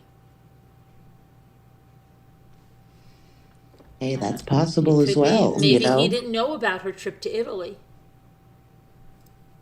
Maybe he didn't know. It was Maddie who's like I told Adam everything. Right. It would mean I always assumed that would be like something. Yeah, but Kaylee, yeah. Some like Maddie's story or Maddie's thing, that she would. No, but it was Kaylee who asked, wasn't it? It was Kaylee who asked. Maddie. What did you say to Adam? And she said, Yeah. I told Adam everything. So what did Maddie tell Adam about Kaylee? Because Kaylee was the one who asked. We don't know. It doesn't necessarily mean it was about Kaylee. Anyone That's what I'm find a saying. reason to add 20 more FBI agents on the case? No, just that because they don't want to fumble it. Hi, Liza. I mean, maybe not. We're just talking about different theories. Maybe it was a Yeah, complete I mean, it could be stranger. Don't know. about Maddie, it could have been about something else too. But it just see, and then also with Zaina's father fixing or changing the locks. We don't know which lock either. A week before the murder. A week before the murder. Why? Was she a target? We just don't know. We're just, theorizing. And Shayna says this case is so puzzling. I haven't even ruled OJ out at this point. Exactly. Yes, it is. I get that, Exactly. Shanna. Hi, We don't Shanna. know. That's right. Nice That to is see you. interesting to me about the dog there, Carolyn. That is interesting. About the possibility of maybe the dog had been missing when they got home. Again, it was a party house and people had access to it. That's what makes this case so difficult because really could have been anyone. There were a lot of people in there. It wasn't abnormal to have people in there even when they're not there, right? Right. So there's also that.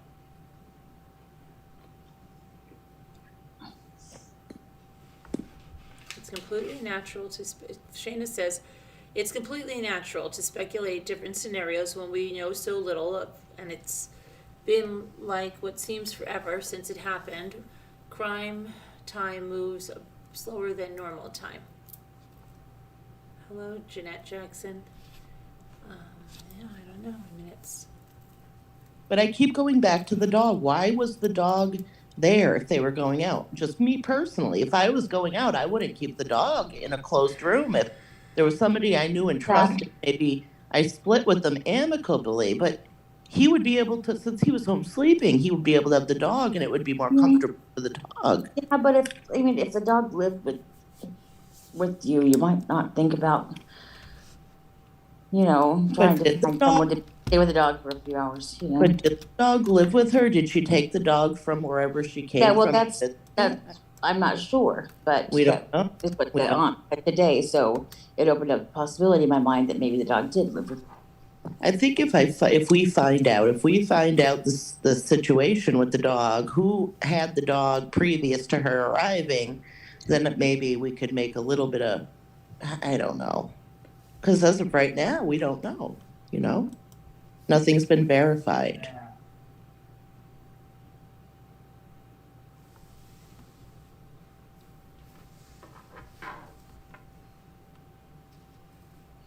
I tend to think maybe the aunt is telling the truth about that because it would be so easy for someone to come out and refute her if it wasn't true.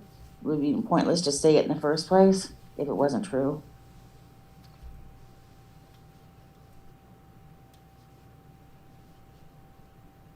And why would she have invested in saying who the dog lived with? The point of entrance and the point of exit, because the people on the first floor were spared. It seems like you walk into the front door, the one with the wreath, and you look ahead, and there would be a bathroom door right around the corner a little bit, and then 2 bedrooms, one on each side. So one would be down the hall a little bit under the stairs. So there were 2 rooms there, and then you go upstairs, and then there's the kitchen, okay? On the other side, there's the sliding glass door. Oh, So- wait a second. Oh boy, what'd you find, Carolyn? Wait a second. Hold on. Where is this now? Let me get this.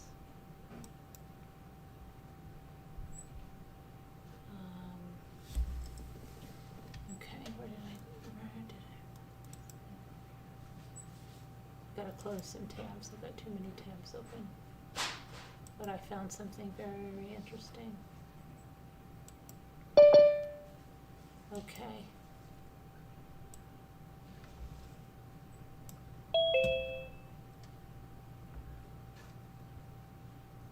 There's someone very pregnant in this picture. and this is a picture that is from Emily's Facebook, and it's November 1st. And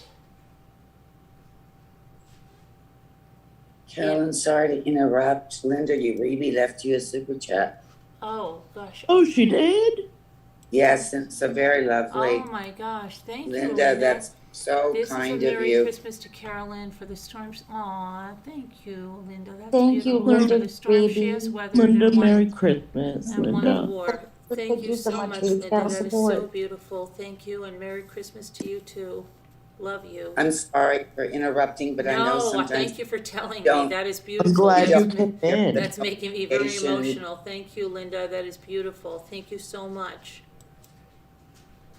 Thank you. That was such a nice message, Deborah. Thanks for calling because we didn't know. We didn't hear any kind of dingling or anything. Okay. I so- know that happens, and that's why, that's why I interrupted. I'm sorry I interrupted. No, I'm glad you did.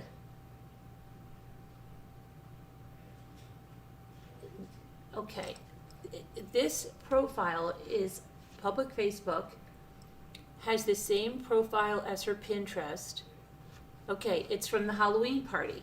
So you're saying she's pretending to be pregnant. Okay, it's just interesting that this something is asking pregnant questions, right? But you're saying that she's pretending to be pregnant. And you know that 100% certainty that this person was pretending to be pregnant.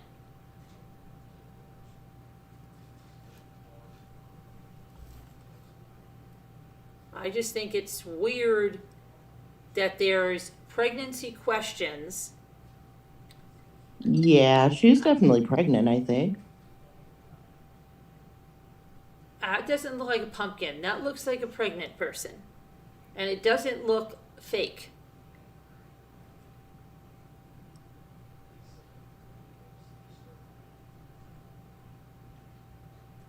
Okay, so that's what I'm just saying. Let me see what else I can see.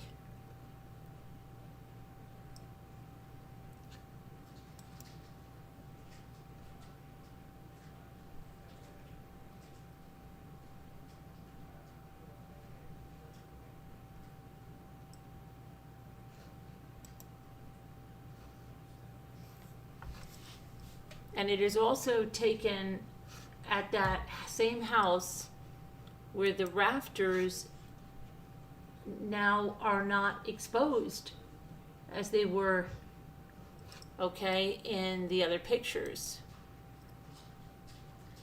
Which would have been, if that was taken November 1st, then on November 13th, the rafters just changed. But this also contains the same photo as in the Pinterest one.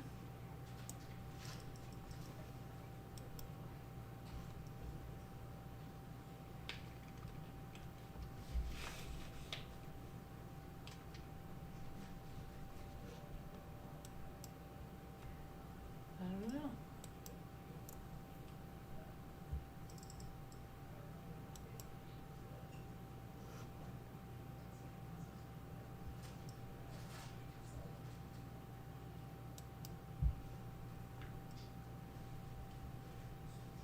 Hi, it's Pink. Oh, you got a good, that's good. Hi, 61, glad you had a good Christmas.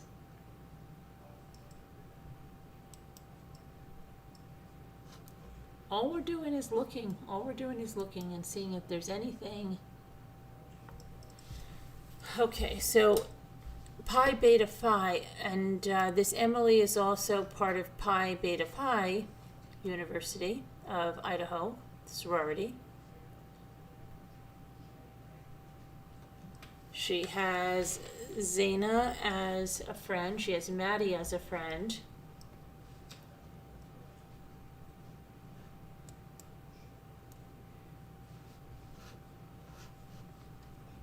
Let's see, something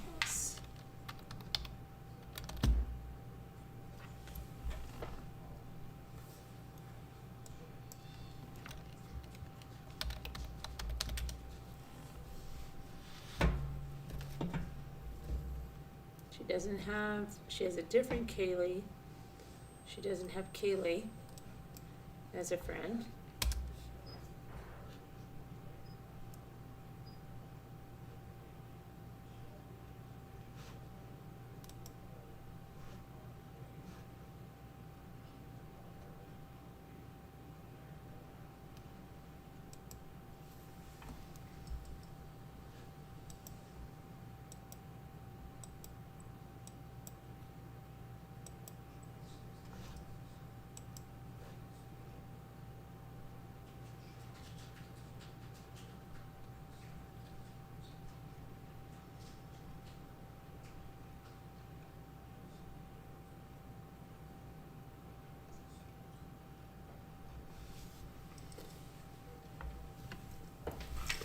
So I don't know.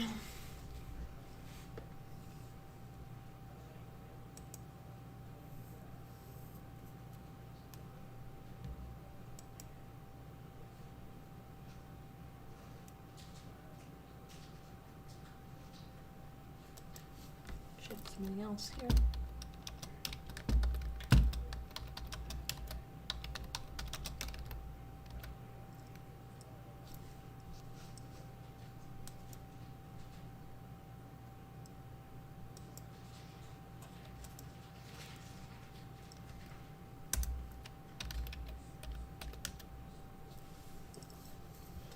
This is something else.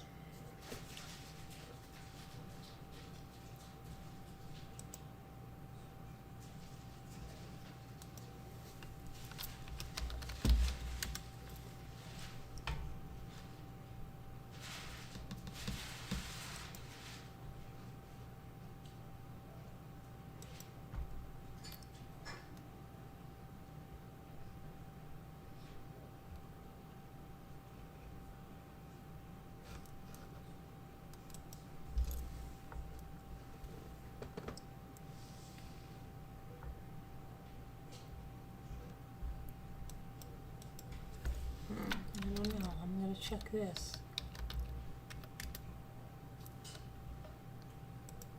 Just trying to see if there's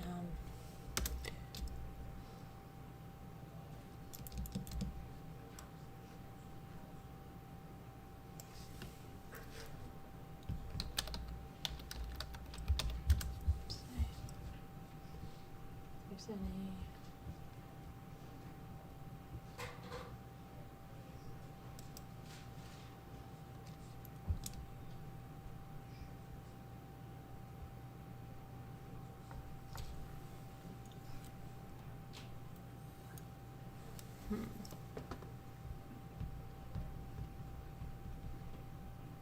Everybody's so quiet tonight. I think you're all Christmased out.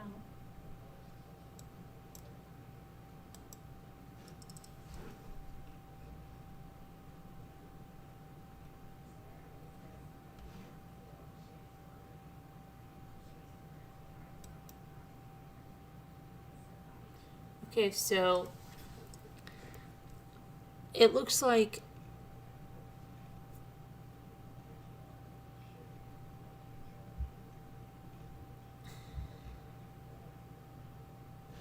possibly another family member went to the same sorority, maybe even her mother, because it's 1984, but, Right. or her aunt, you know, it wouldn't be her mother, wouldn't it? Yeah, it could be her aunt, or, another, let me see here.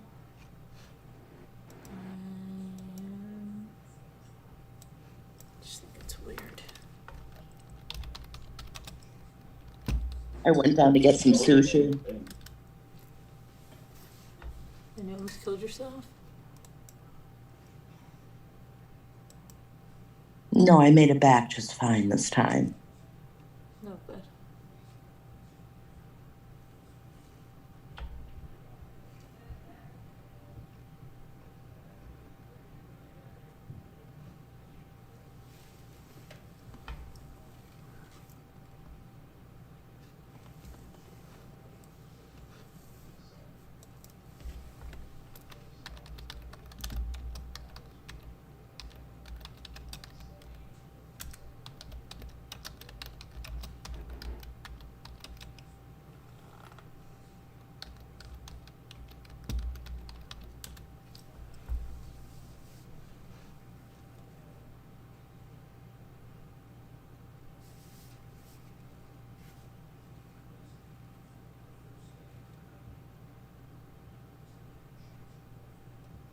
People are No. asking if you. Yes, oh, no, yeah. over asked if you could please read again the aunt statements, Okay, because some people came in late, Carolyn. all right.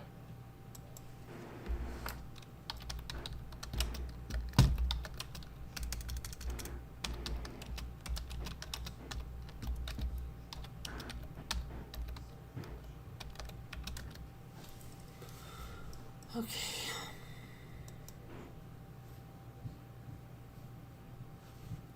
Okay, so this, these statements are from the aunt whose name is Brooke Miller, and she said that, hold on, let me get this off here, this is driving me nuts, this aunt thing.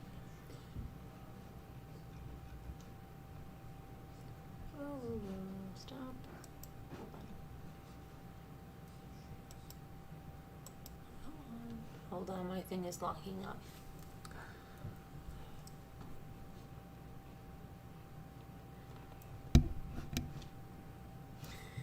One second. Okay, here we go. Come on.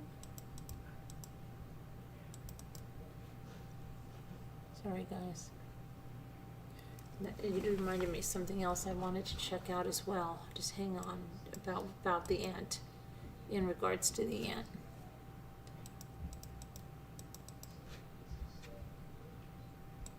So my computer wants to play nice again. Okay. Let me go over here. Come on.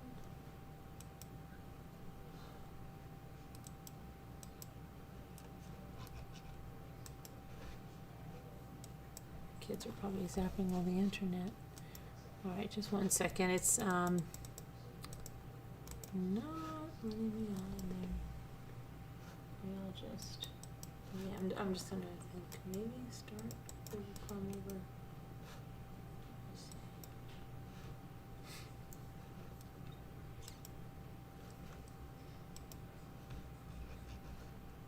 All right. It doesn't want to let me go. I'm gonna close it and start it over.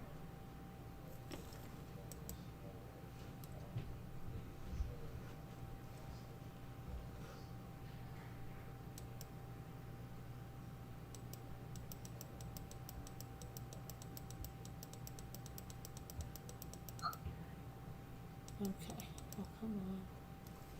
All right.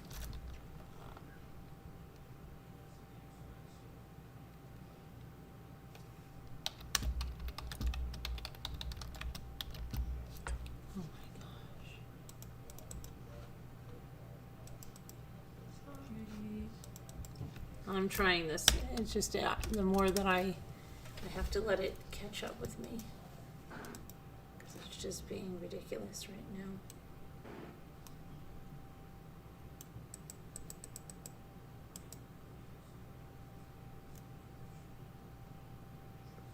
Okay, let me close this. Just trying to close some stuff down because it's not letting me do anything else.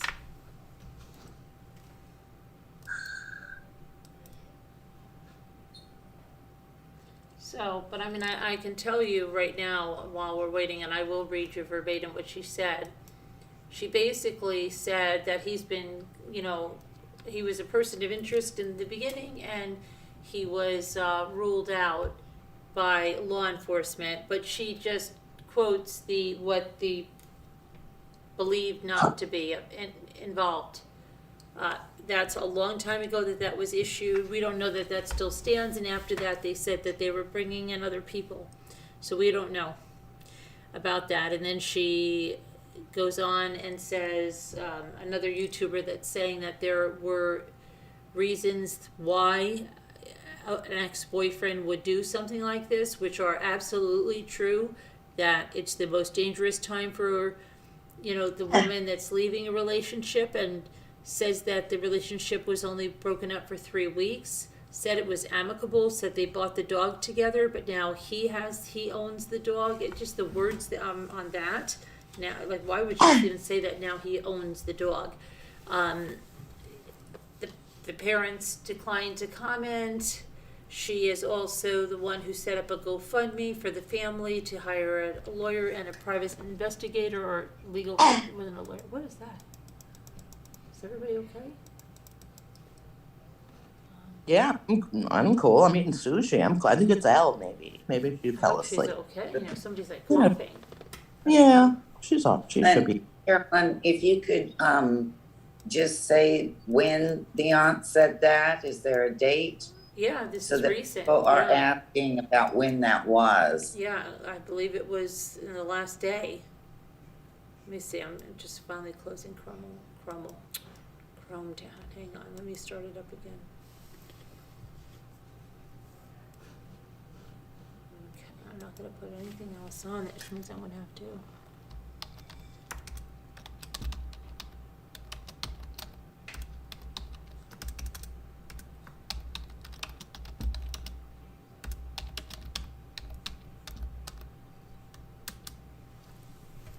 Okay.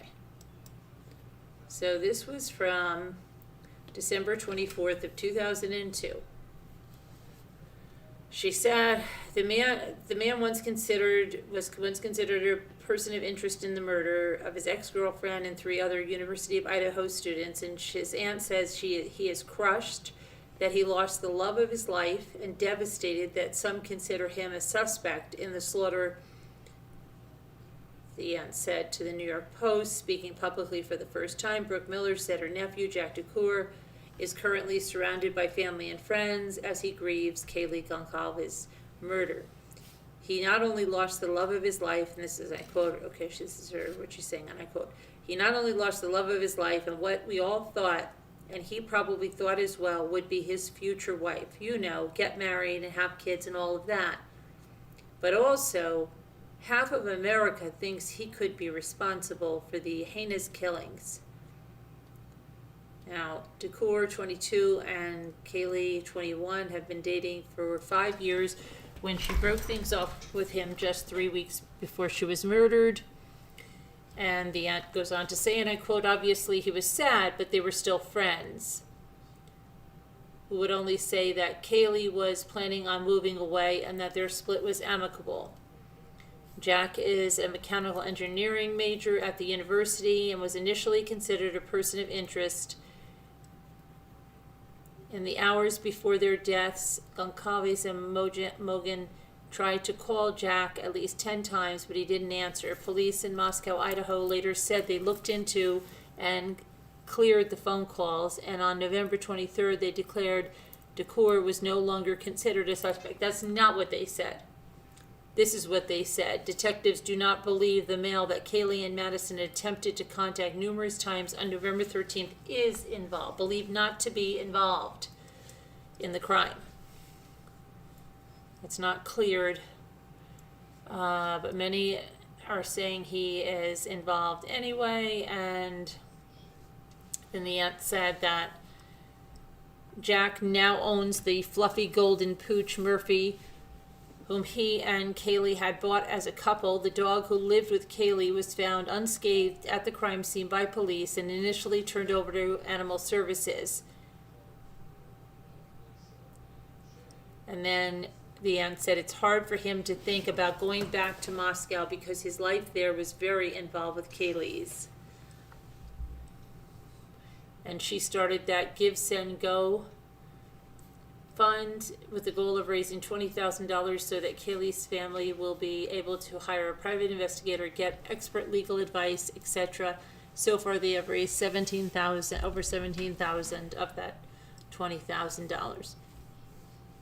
The very last thing his family wants is for this to become a cold case, and the Goncalves family declined to comment.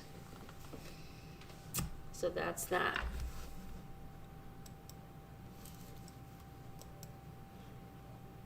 But the aunt did say something weird, you know? The aunt said that he planned a life with her and he doesn't want to come back to Right, Moscow. yeah, that's But weird. she was Okay. leaving anyway. She was leaving Yeah, anyway. exactly. And it's just So a did- weird thing to say, yeah. It's a weird thing to say. But I agree it's weird, but it's not coming from him. I would think it would be, very difficult to go back to Moscow with all the memories he built with her there, you know, all the memories he had with her there. I mean, even if she wasn't going to be there, she also Right, wasn't but going I to be don't know, dead, but he didn't, you know? yeah, I don't know, but she was She already, wasn't going to be dead when he she was was going to already be there. going, she wasn't gonna be, she was gonna be in Italy, so he was gonna I have to know, go but back she without her. wasn't going to be dead.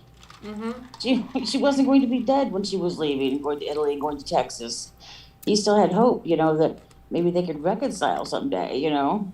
Because that's what they said was, you know, even her family was saying, oh, they'll probably get back together. Right. Yeah, but see, that probably made They'll Jack get- feel even worse because she was leaving. She dumped him. Yes, I'm just saying that it wouldn't be, I don't think it's weird for him to have feelings about returning to Moscow, even though she wasn't going to be there anyway, because now she's passed away. So now it's just a place where everywhere he goes is somewhere he was with Kaylee, you know? And now there's no Kaylee anymore ever again, you know? I mean, he may have I had mean, her it was just the some, wording, you know, it was just the aunt's wording, I think, where she that, said, that's weird. It's just that I he, don't read too much into it because it's her words, not his. that's true, but he hasn't said anything either. And that's, Well, to me, I wish he would, you Yeah, know, Linda, say, I hear you, Linda. yeah, I know. But I think it's one thing that's weird is people talk about like Madison's boyfriend having come out and spoken, but he didn't really come out and speak. He made a speech at her memorial. You know, he didn't come out and make any statements anywhere, you know. Good But just night, because people were Jenna. able to observe him making a memorial speech, they feel as if they were able to sum him up, you know.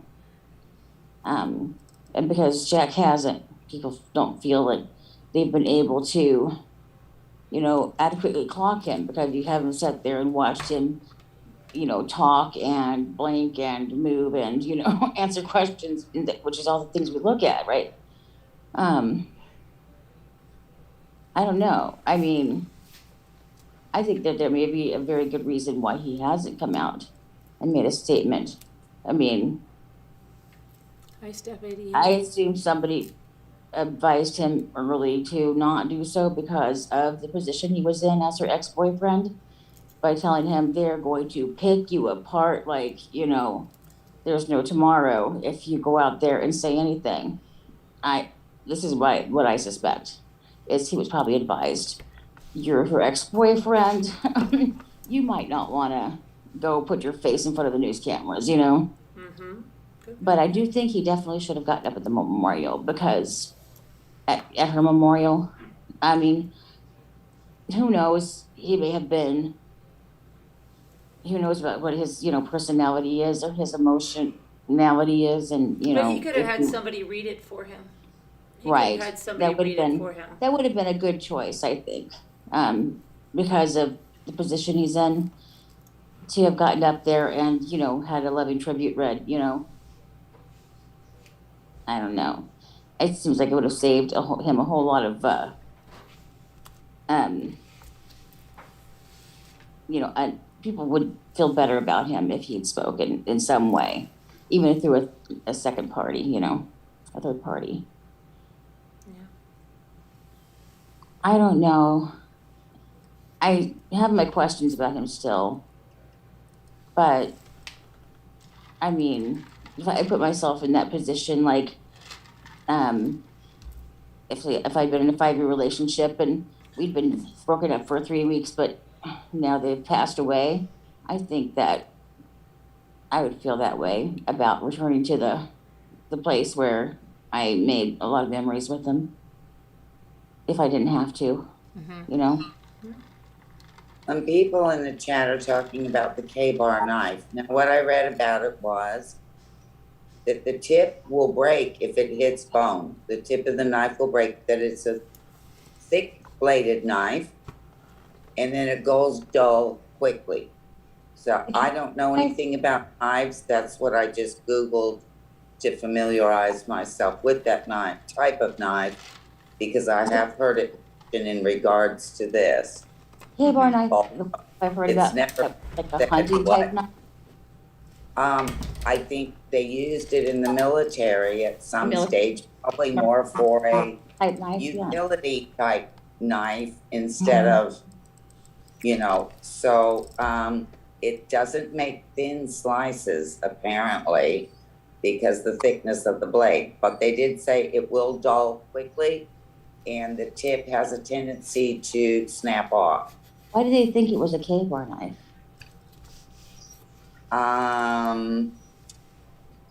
Well, I don't know, maybe due to the nature of the injuries, because they were not, they were, what was the terminology? Gouges. Yeah, and just Fixed blade. yeah, something to do with. There's so many fixed blade knives, though. Kayla Honey said there are different K-bar knives made with different steels. Well, Yeah, I saw photos of different ones. Some have like a serrated thing towards the handle, and some don't. But I'm just making a general statement about what I Googled. And like I said, I know nothing about knives. So, and I heard a Navy SEAL who is familiar with the K-bar knife speak on it. So, that's all I know. Oh, was that what he said? That the tip might break off? Yes.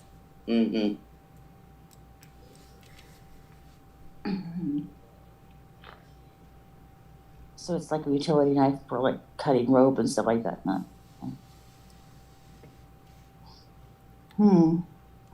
So it's not my personal opinion. It was just the Navy SEAL speaking on it and what I've Googled about it. So people are speculating that it might be a K-bar knife because it's a fixed blade knife. Yes, fixed blade. I guess it would be a commonly used fixed blade knife, and like a utility kind of knife that you'd get like at a sporting goods, right? Yes. So it could be anybody could have one, right? Anybody. For any reason. That doesn't help, does it? Yeah. It's just that people were just talking about that particular. And narrowing down suspects. It's like, well, who would have this? A whole lot of people, right? I mean, especially up in Idaho. I mean, the hunting is a huge pastime, hunting and fishing and all that stuff. Merry Christmas. I mean, it's probably hard to find a young man who doesn't hunt or fish, right? Yeah, I'm looking, Kayla, I see. Was there any of the young men who were... He says that Kehlani L., I'm sorry if I mispronounce your name, she said to look it up and you can see the different features of the K-bar knives. And so it's easy to look it up. I did hear that they did check at, obviously, sporting type goods stores that would sell that type of knife, and I'm sure that they did. I mean, the authorities haven't said so, but you would think they would be checking places that would sell knives. I wonder what they asked, like, has anyone meeting, this criteria, bought a knife within the last, 60 days or something? I mean, I wonder, don't you, like how wide of a net they cast when they ask these questions? Hi, Samuel. Yeah, you would think if you know something, yeah. And how much, help could be, stores be? Do they go through all the footage of the security cameras they've had for a period of time, or is it just up to like the clerk to remember, someone? Well, it would depend how they organize their sales receipts. If it's listed under, it would depend how they do Okay, that. that would be the easiest way, but look at how many customers bought those knives and then look through that list and how many of them were. Yes, yeah. So they're probably running their business on that part of it,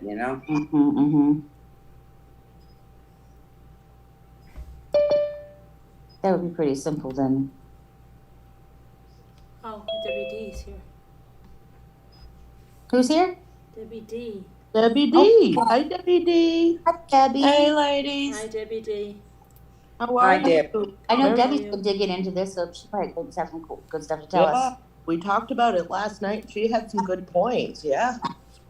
Well, let us know what you think.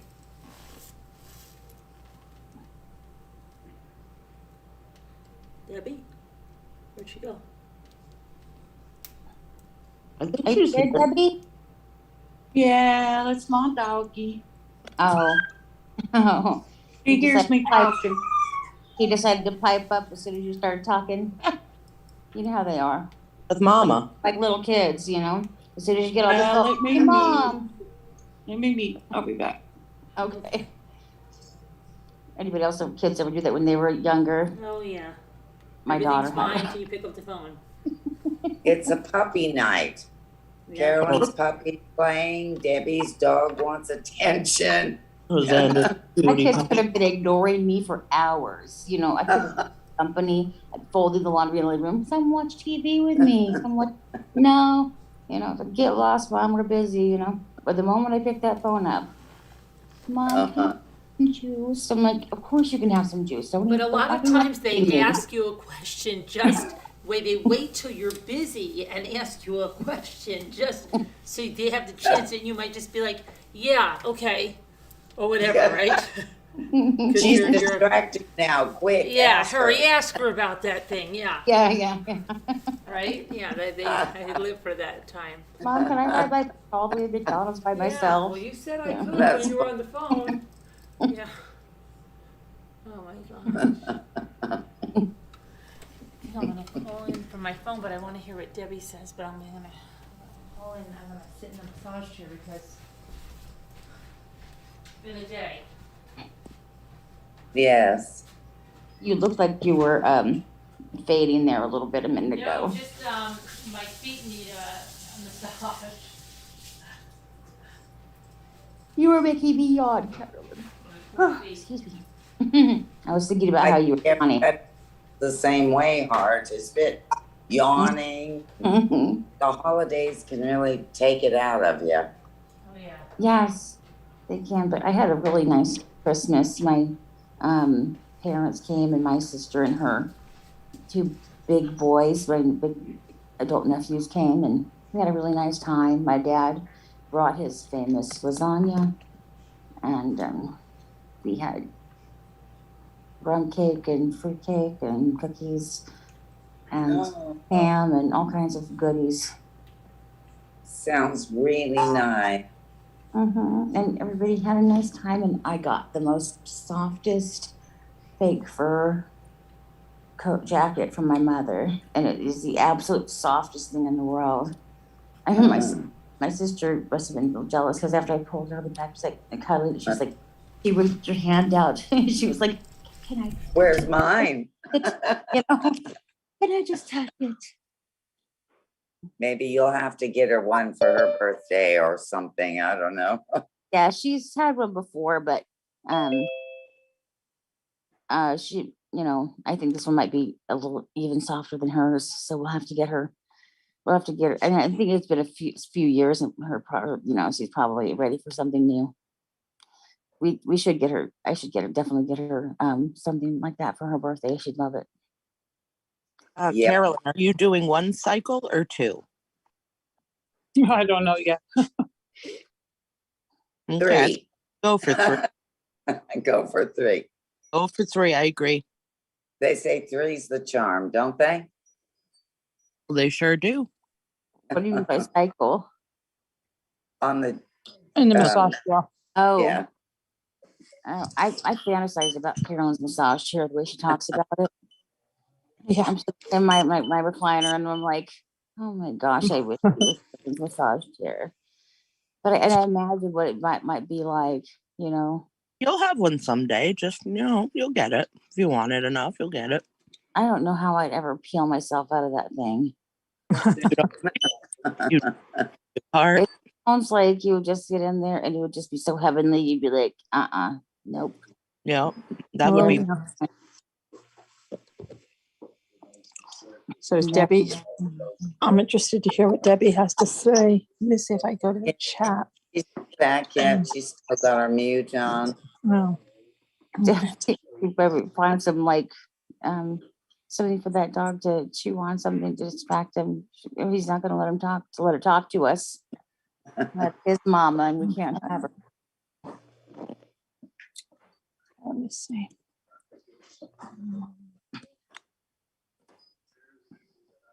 Oh, and we got a massage gun. So we were, my daughter got it, but my mom said that it was for both of us to share. So she was instructed she had to share with me. So I was happy about that. Oh. We've been wanting one. We had just been, my daughter had just been saying how much, we need a massage gun. And I'm like, we've got a pressure massager, but I think that's better too. And I've looked at a few of them, but I was going to ask my son, who's a massage therapist, before I bought one, like, to just steer me in the right direction, because I know that he'd done a bunch of research before he bought his.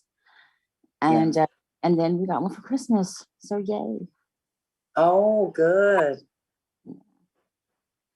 Now we'll see if she's brave enough to actually, use the massage gun, for its real purpose, because Is it like that pneumatic one that pump yeah. Yeah. They can really, really go deep, Oh, so, yeah. Mm-hmm. yeah, be a big wimp about it. I have something called the Body Back Buddy. It was modeled after something called, and it has two sort of hook ends on it. It's a large plastic thing, and it has all these knob and projectiles sticking out. And it's for trigger point massage, and it's very, very, very hard plastic. And when she complains about her shoulder blade hurting, I whip it out, and she's like, "No, it hurts.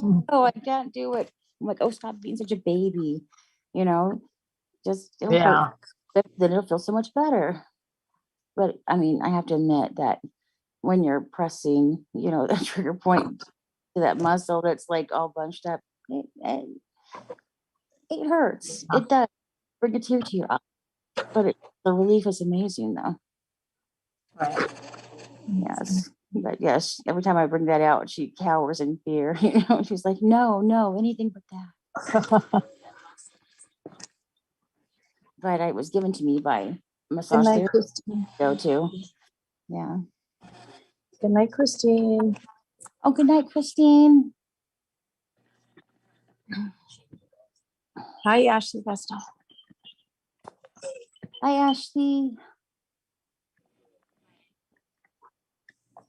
Oh, shoot. Hold on a minute. I'm looking at the chat. All had a very Merry Christmas.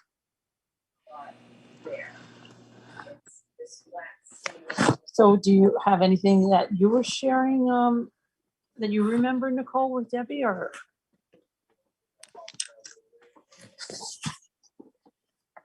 Well, I mean, I pretty much said mine, but Debbie had some good. I'm just waiting for her. Hopefully she'll come back soon. I think Xander has maybe separation anxiety from mom. I don't know. He sounded like he was getting pretty excited there for a minute. Maybe he was talking with her, yeah. Maybe he was like, "I said it was time for bed." Maybe. They can be sometimes.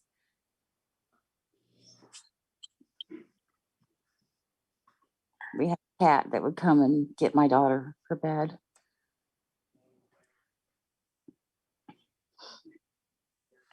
Yeah, I'd like to hear what Debbie has to say too, because I think I missed that discussion. Uh-huh. Debbie, come back. Hey, Debbie D, where are you? We need you. Hopefully she'll hear it. Debbie D, Debbie D. Well, I mean, part of what she was saying yesterday, I guess, hopefully, I don't like to speak for people or I don't want to misquote anybody, but she was talking about how there had to be blood, I mean, DNA in that because it was so, it was very bloody and it just, she feels like that he must have cut himself during that. Mm-hmm. I feel very similarly that I highly, highly, highly suspect that there must be some blood evidence from the perpetrator at the scene, unless they were very, very, very careful.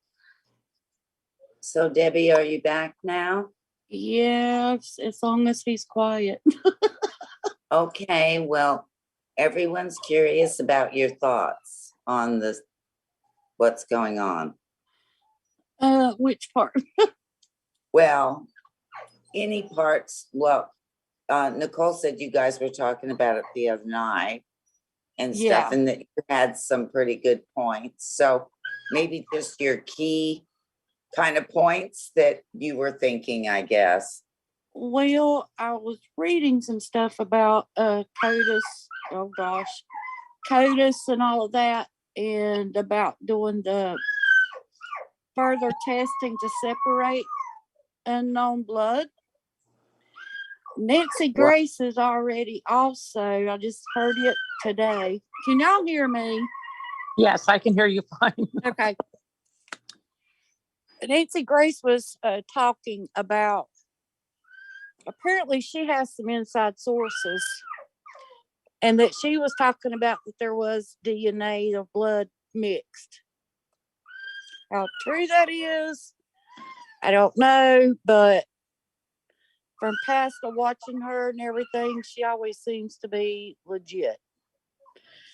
So anyway, I feel like that there is a mixture in it. And you said maybe Oh, it's not Nancy Grace coded. said that. I didn't know that. That's Yeah, interesting. she's let a few. Yeah, she let a few things out. Yeah. Maybe it's not in CODIS, and you said they're using like sites like 23andMe and yeah, they're using genealogy testing because the DNA and the blood and everything is so mixed, and it didn't show up in CODIS. There's an unknown, so they're doing testing in genealogy. My thoughts on the person. I don't think it was the ex-boyfriend. I feel like, just in my observation, Kaylee with the ex-boyfriend. Yes. Okay. She seems to like the nerdy type, because her and her ex-boyfriend didn't look like they went together.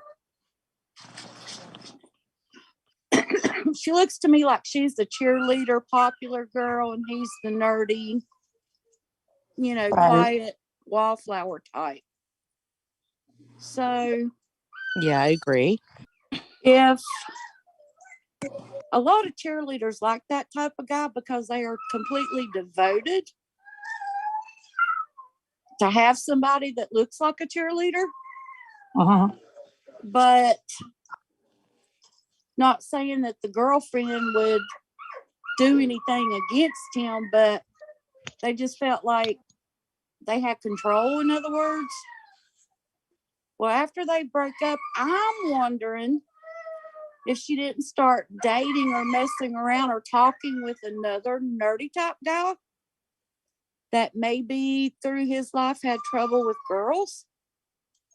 And if she just kind of blew him off because she's leaving and he's the one that did this. That's a good point. It really is. I mean, all of these things are worth discussing. All of them. Every theory is worth discussing, in my opinion. And as far as him not wanting to go back there, I'll be honest, I wouldn't want to go back there either, because if I truly love someone and they were murdered in a house that I would possibly be around, be near, and see, I mean, you're not going to forget it, but you also don't want it in your face. Yeah, and think about all the places that they probably went And to. that would be slapping in my face every time I seen that house or be in that area knowing that they died right there. That's a little different. Yeah, me too. So I can kind of see that. It would Right, affect yeah. right. I'm going to hush and try to deal with him again. Okay. All right, thanks. You do wonder how much of what Aunt says come, or things that she'd heard straight from him or not, Right, yeah. I mean, I don't know. It sounds like, I don't know, she could maybe not know a heck of a lot. Because what she said about the police was right from the police report that was early on. I mean,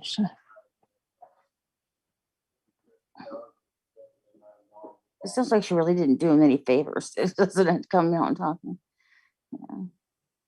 Yeah, but we do have to the thing is also, if it were him, would they need 60 FBI, including 2 behavioral analysts, to go over there if they were certain it was him? At the same time, there are contradictions. Well, no, they wouldn't. They wouldn't. So I mean, all of these theories are important. And did we ever find out the true reason or time that either Zaina and Ethan came home from the fraternity party early, or did they stay through until 1:45? No. Is there unaccounted time? Yes, there is. And has anybody shown any place or any regard? Okay. Nope, not at all. Well, that would be important. And checked. Maybe the only people knew where they were is them, Was Zaina the target? Because don't forget, Zaina's father said he came 1 week prior to the murder to either change or fix. It wasn't specified, but to either change or fix the locks. That's a true statement from her father. Why? And which lock? Was it a separate lock on the room? Was it on the outside of the sliding door? Was it in the front? What lock and why? We didn't get any verification on that. Was Zaina the target? Where was Ethan and Zaina? Were they with people they shouldn't have been with, some unsavory people? We just don't know because we have that unaccounted time. Yep. I wonder why that wasn't clarified. I was thinking about that yesterday. And I wondered if the police told them to stop giving us details. I believe that to be the case as well. Yeah.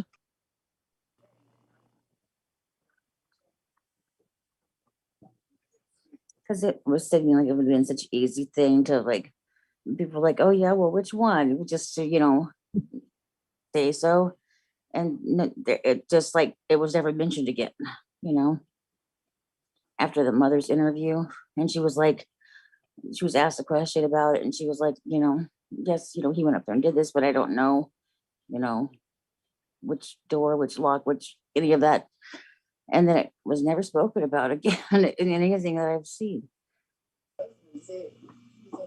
There are a lot more questions than there are answers in this case.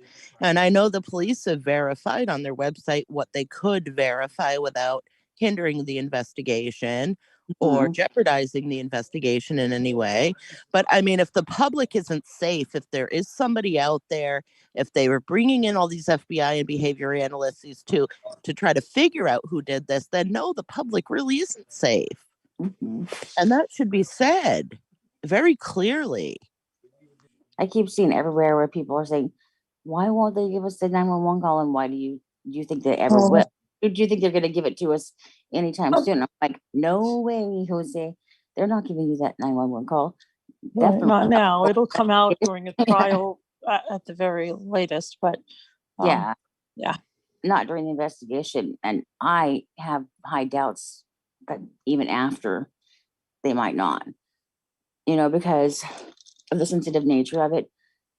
Sometimes police departments just say, we don't think we want to put these people through this, so we're not going to put it out there. Sometimes they do, sometimes they don't. I don't think that you can get that with FOIA, can you? I'm not sure. I don't think you can. I think it's up to individual police departments, usually. So even if a place like CODIS takes on the case to do the DNA testing to see if there's anything in the genealogy, I don't even know if they would say that they're doing that. No, they wouldn't. They wouldn't say now, because that would tip anybody off if they had someone. Yeah. Yeah. So, I mean, you're just not going to know that if, No. like what Nicole mentioned that she heard. And I mean, if they do have DNA, a lot of ifs, and if they have ran it and it isn't in the system, they may turn to a place like CODIS, and I don't know who else would do it, but that seems a logical step. Yeah, apparently Nancy Grace said that she had an inside source that said that there was. CODIS is actually the system that if someone is a felon or they have fingerprints, that is the CODIS. They're in the CODIS. Right. Yes, it's the national database of all the DNA and all that stuff. Right. And that's what the FBI and the powers that be run your DNA and fingerprints and all that stuff through when you get busted for something, and they suspect you of other crimes. They said there to see if you come up with your DNA matching any other crimes or fingerprints or anything matching any other crimes. So yeah. And then if they're not found in CODIS, it doesn't mean they're not a criminal. Just means they haven't been caught and they're not in the system. Yep. Because these days, I don't know if everywhere does it, but I know the federal government does it, and a lot of police departments do it. They automatically take your DNA when you're arrested now for anything. And put you right there. You're right in there in the national database. So CODIS is just the one that they have DNA on already. Yes. Okay. DNA and fingerprints. And any other identifying factors.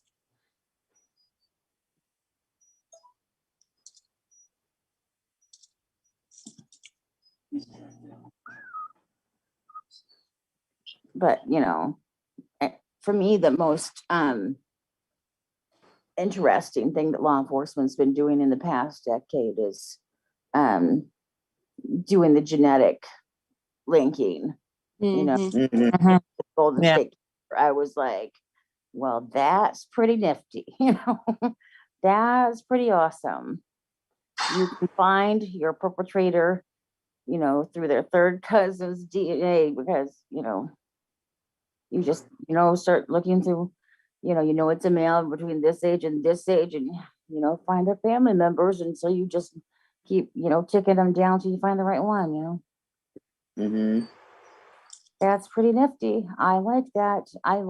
That's one. My favorite part about true crime is seeing justice served, seeing the bad guy get caught and go to prison. Caught and prosecuted, and punished because of the terrible things that they do and all the lives that they ruin.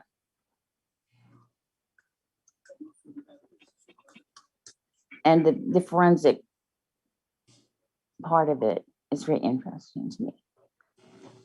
I like what, the new advances in law enforcement very much. And I like that it's getting much, much harder to get away with, being a very bad guy or a very bad person,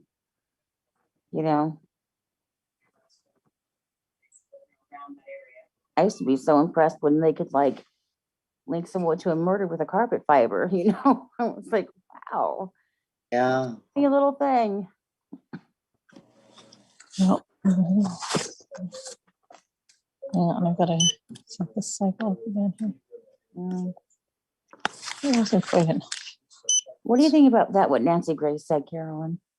I don't know. I'll tell you about something about Nancy Grace. I don't hate Nancy Grace. I like Nancy Grace, you're saying. But she went on Dr. Phil way into the Watts case, way into it, and said things that were totally false and said them as facts. Oh dear. That Bella's bones, certain bones were broken in this and that wasn't true.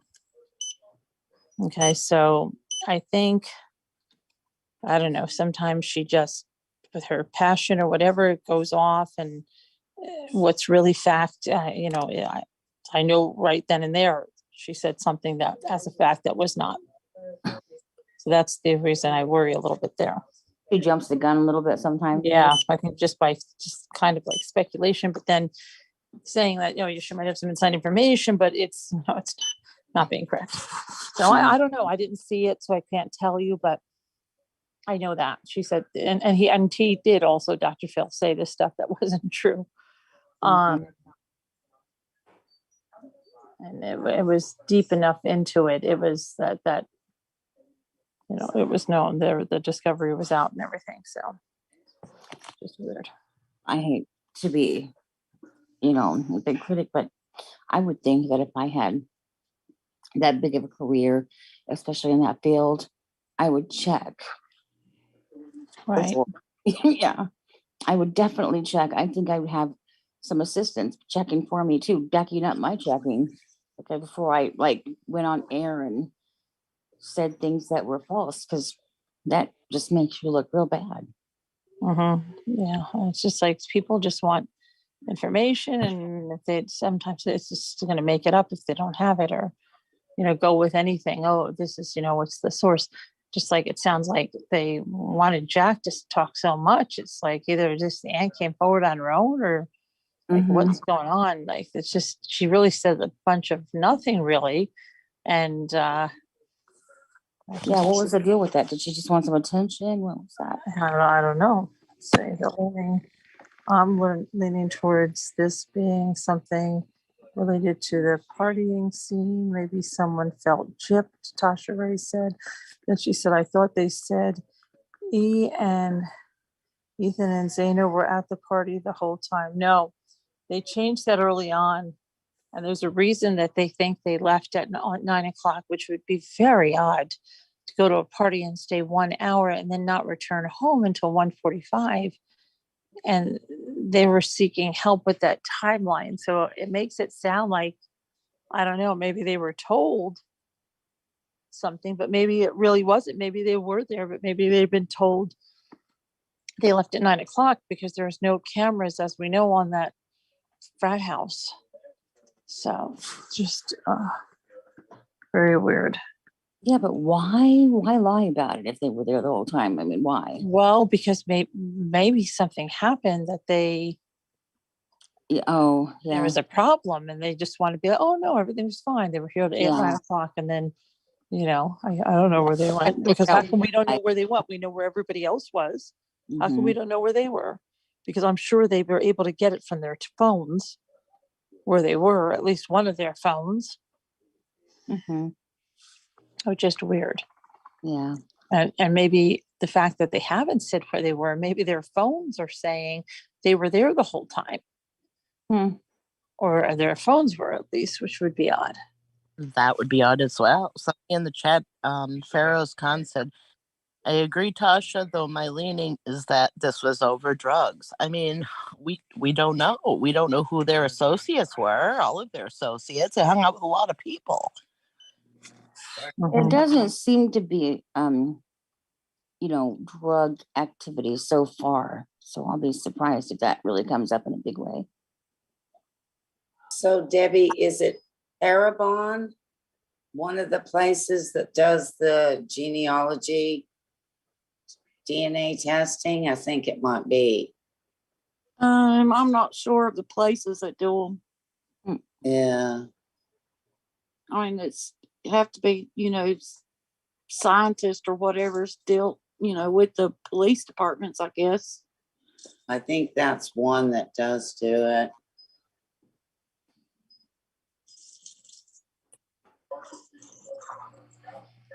I don't know. I couldn't think of the name of them before, but it just came to me now that I've heard of it before, Mm-hmm. doing this type of testing.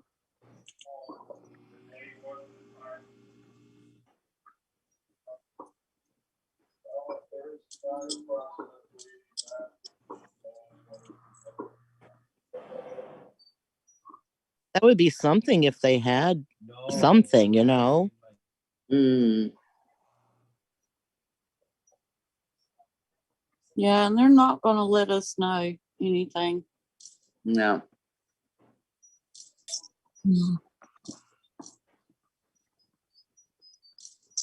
Oh,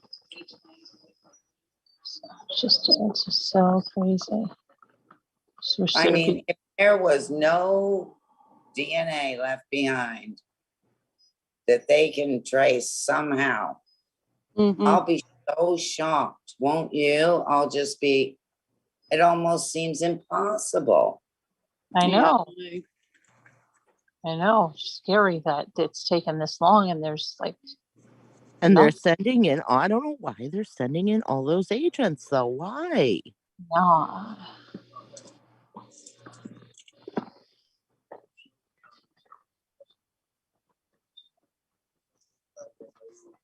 I don't know. I just have zero logical, even a theory at this point. I just don't even have one. I can't even make one at this point. Because every time I think of something, I think, well, wait a minute, that doesn't make sense. Exactly. I do. Or I think of something and then the next day they say, no, that's not what. Yeah.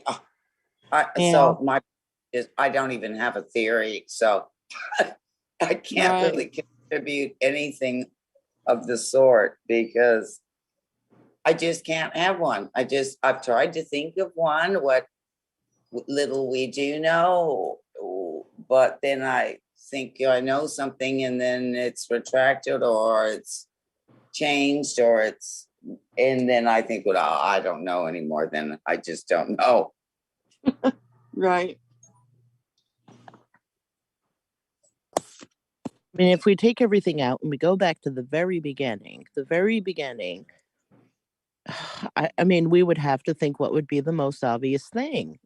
Maybe the fraternity, maybe something to do with that. Wasn't there a fight? Is that all rumor? We don't know that's the problem. We don't know what's real.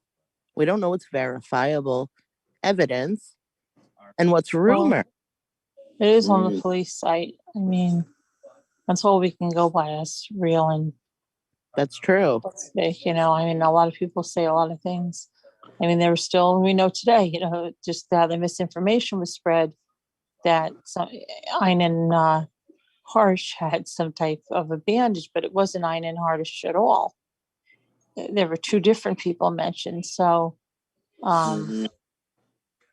yeah, a rumor could get legs of its own and really become really fast. Spread the false information, and that's why. And the false information usually is more sensational, so it has the ability to spread really fast because people think like, "Oh my gosh, did you hear this?" Yeah. And that's why we do what we do here. We discuss it. Yeah. It's kind of like a game of telephone, but worse. Yeah. Yeah. It's just like each person it just changes so much and it becomes. Yeah. Yeah. And whatever case it is, like we've all covered them, there's always those like few rumors that just you cannot put them to bed. There's always somebody that comes in even after and says about that right now. You're like, no, that's not true.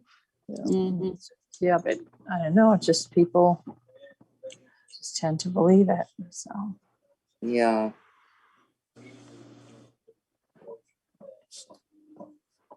but, All we can do is keep up with the updates, Yeah, but the way that things have gone, and it's and what little we found out from authorities, it does really lend itself to speculation anyway. Right.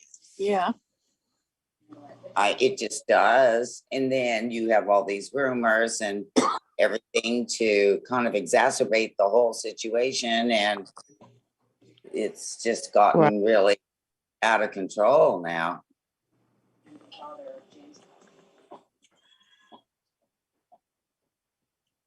Unfortunately, that's well said.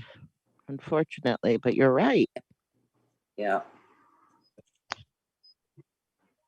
And the thing is, I know the families keep reiterating they're not telling us anything. They're finding things out when the public is. oh yeah, and that's absolutely true. As I told you before, even when Chris Watts confessed, they all, Sandy and Frankie, and they all learned from the news. Wow. That's Yeah, insane. which was horrendous. Absolutely horrendous. Yeah. Just awful. No. You think, where's the communication? Even if they can't tell the family members much, should be in communication with them daily so that they feel like they're just being ignored, forgotten about. You just be in touch with them on a daily basis and give them whatever little you can. And because these, otherwise their minds run rampant too, I'm sure. yep, exactly. I don't know. They're going to be coming back from break, soon now after these holidays. If they don't wrap something up, I think there's going to be a lot of uneasy people. And so maybe they will wrap it up. I don't know, Barb's here. Maybe we can say New Year's Eve or New Year's Day. They'll wrap it up this time. I don't Maybe know. the person that did it has left for the holiday. Maybe. We don't know at this point. I mean, I think most of them have left unless they're going to school and they live right in the area. Then they don't, but most of them came from, like Coeur d'Alene and Idaho Falls or about other places. And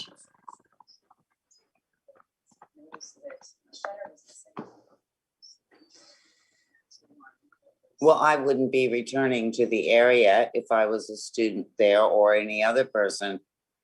I would just be too terrified at this point.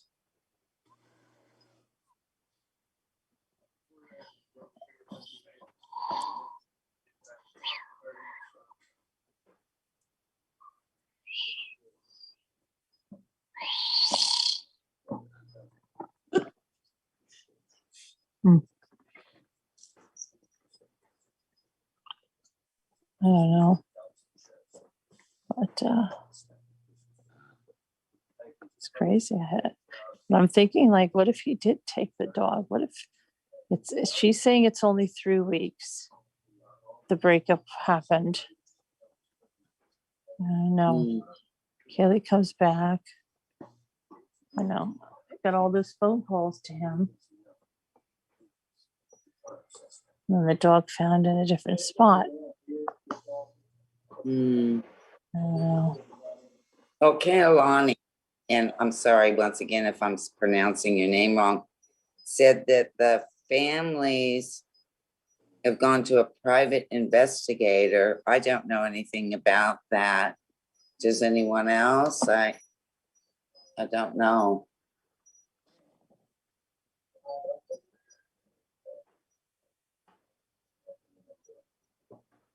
Weren't they doing some kind of fundraiser?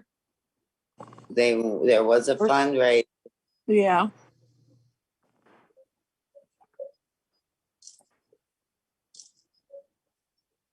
Well, I heard or read there was a fundraiser. Yeah. I didn't actually look up the fundraiser.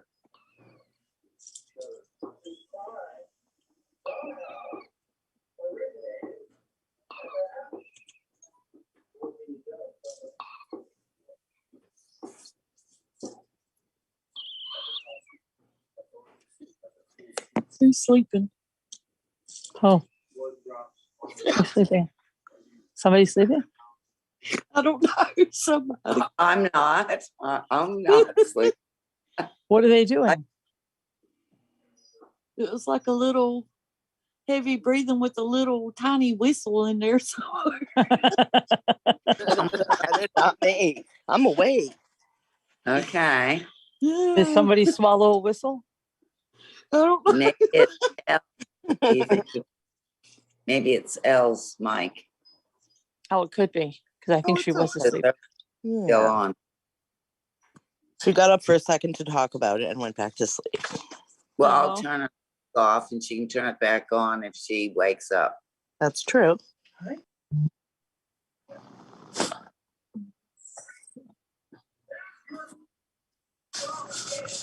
Hi, Captain Lee.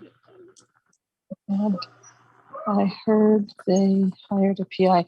Yeah, well, they have raised over $17,000 of the $20,000 for that purpose. So it's very, very possible. Yeah, and that's what I've heard too. Do I know anything that that person is saying? No. Like in the Mayomete case, that private investigator spoke that they hired. So this one may speak, and if they, I don't know, say.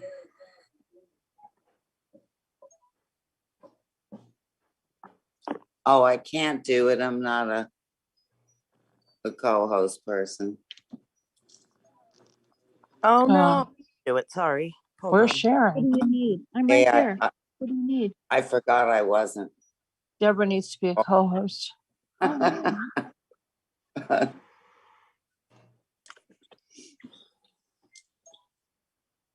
She need her name? Yes, she does. She wants to know.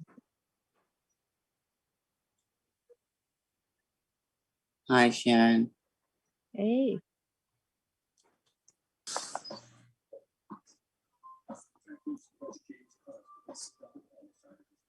Let's see what the chat's saying. Yeah, thank goodness we didn't lose power.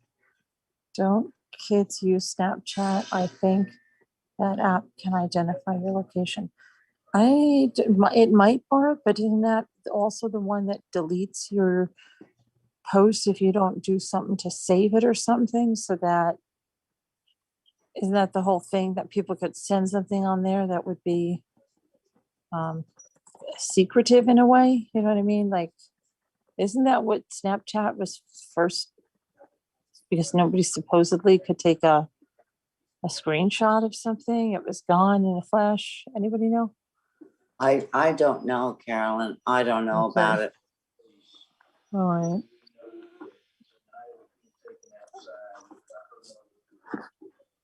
I'm sure you see my earlier comment, Carolyn. My younger loves. Cat paperweight. The cat paperweight. Oh, the cat paperweight. Oh, really? Oh, good.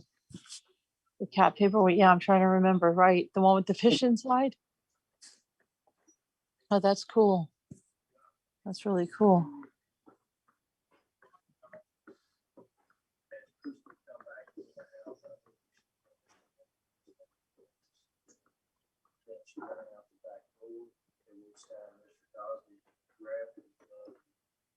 I don't know anything about that app. Only something from Chandler Halverson. Yeah, I mean, I'm sure it could tell you your location. I am sure it could. I'm just wondering how long they stay now, those Snapchats or something, because They only stay until the person looks at it and then they disappear, but you can save them, but it does notify the other person that you saved it. And so an SM is probably a Snapchat message. That's probably what it is. Delete Well, more 30 seconds, saying Maury said. it. Oh, Carolyn, we're saying the same thing. But yeah, they can screenshot it at 30 seconds. Yeah, sure.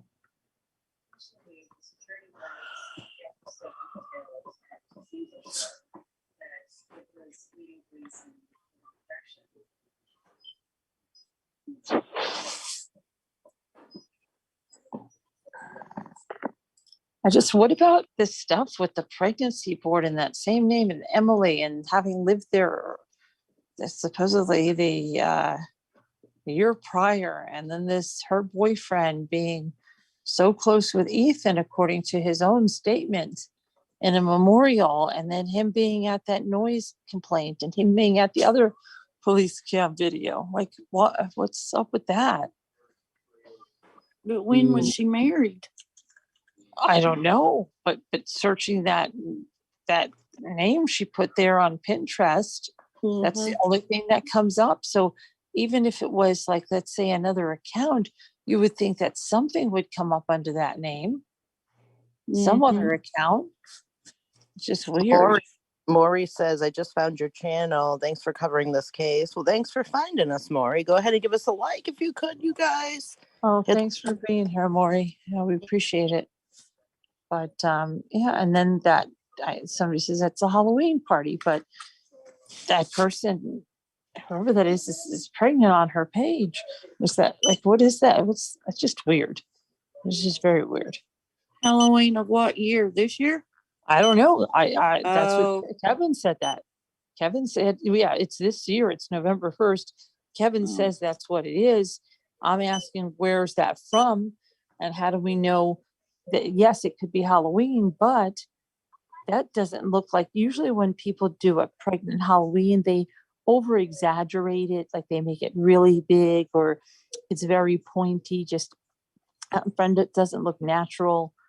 That didn't look fake. To me, in my opinion. I'm just saying. Right. It doesn't make to me either. So I don't know. I don't know about any of that. It's just weird.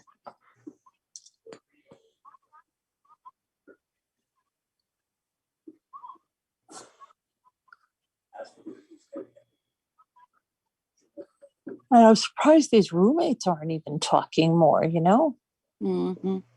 I'm sure they're being courted by all these major news stations, like, to come on, 2020, 48 hours, whatever, to go on and say something.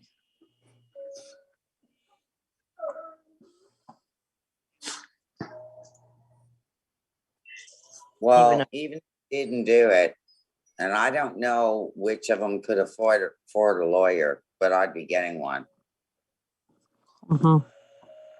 Because even if you didn't do anything, if you're close to this circle of people, that'd be scary. Oh, yeah.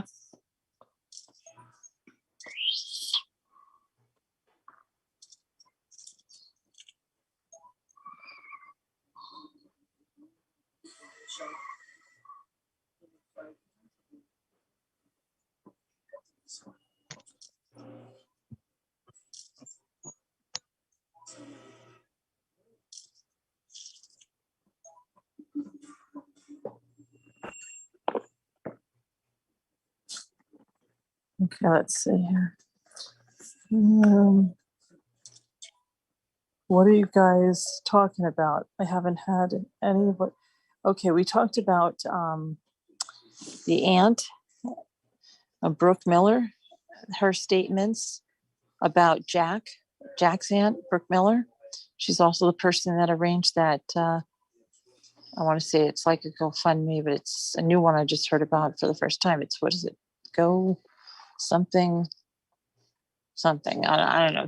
But it's just like a GoFundMe.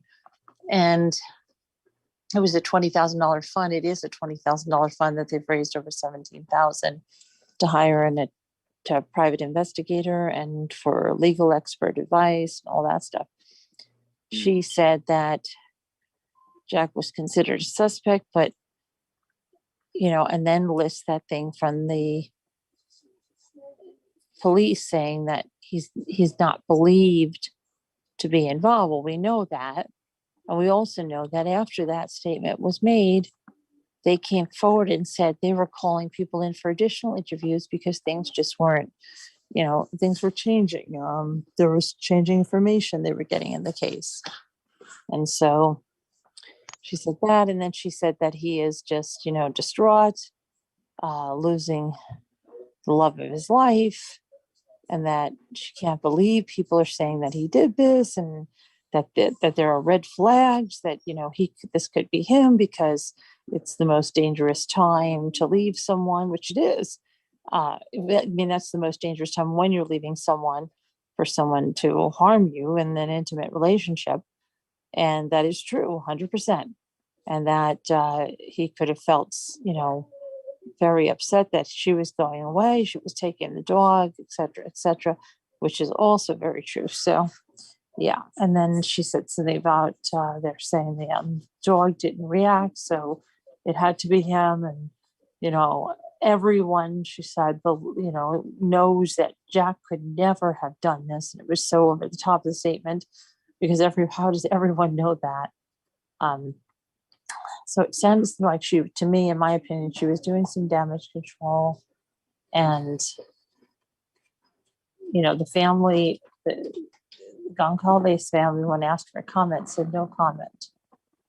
So, yeah, that was one of the things. And then we were talking about that Hunter Johnson, the guy that answered the door for the noise complaints. And he's supposed to have been with a girl named Emily. And we looked up her social media, and it led us to a @ name that when it put it in, it showed somebody responding on a pregnancy board forum multiple times. So yeah, we were talking about all of that.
There's a lot of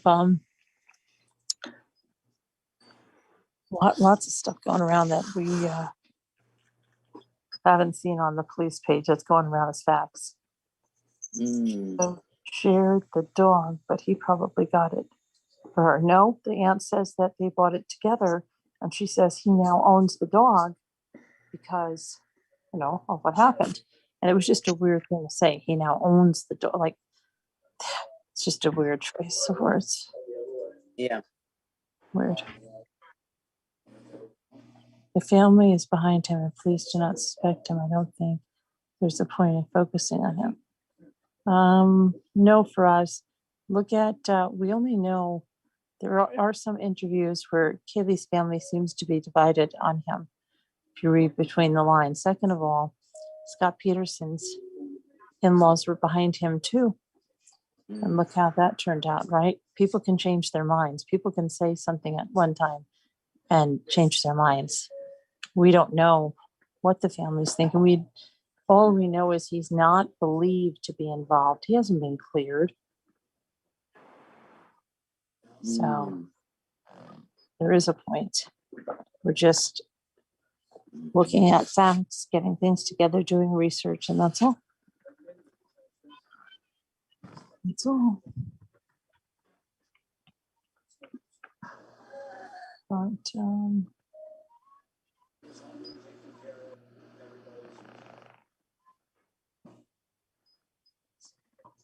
and it was Kaylee that,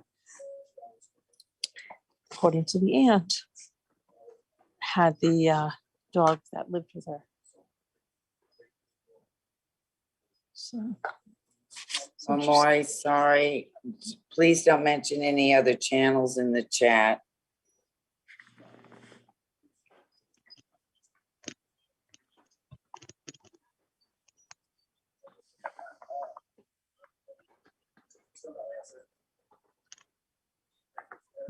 so anyway, it's the highest anybody's looking. That's the first person law enforcement looks at. If the husband, wife, girlfriend is killed, they'll look at the significant other, the partner. Yeah, of course. Times when someone's leaving, a recent breakup and stuff just adds to that type of violence and death. Hi, Tracy. How are you?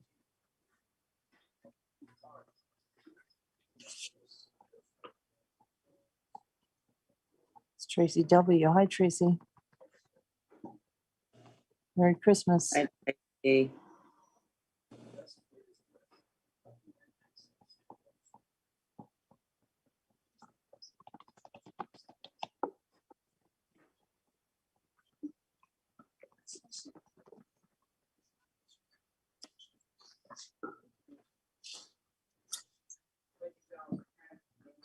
Please first look at the inner circle and then spread out. Exactly, Barb. Exactly. It's okay, Maury, I'm sorry. Yeah. Yeah, it's okay, Maury. They didn't know.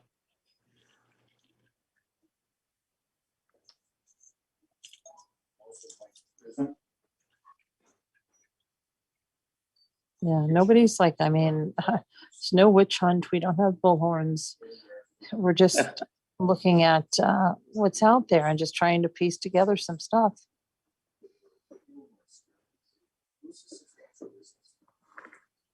No one's harassing anyone. No, we don't do that kind of stuff.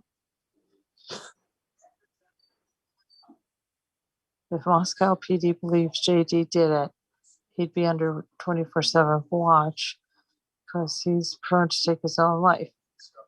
Yeah, that's kind of a good point, Could be, I don't know.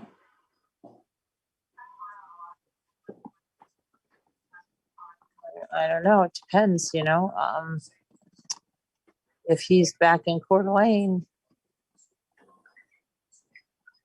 it might be that there's a lot of them are understaffed. I don't know. I see they should be, but look at Letitia Stout. Look how she got so far that she was able to go to Florida, and somehow have a suitcase dropped off, and they didn't even know. Remember that? And they probably had plenty of DNA. What did they have? There was a tremendous amount of blood in the house on that one, remember? Yes. And it was not an immediate arrest. So, That's right? And she was saying that she was fine. She didn't do this. She was, it was all going down. Just to think about that case. Yeah, very true.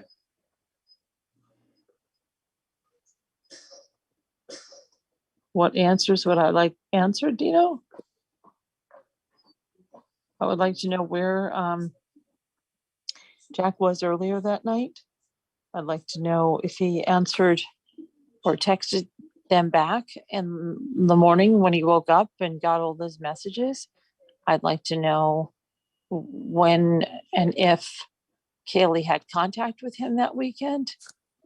If anything happened between them, if they fought, if there was an issue. I'd like to know if Ethan and,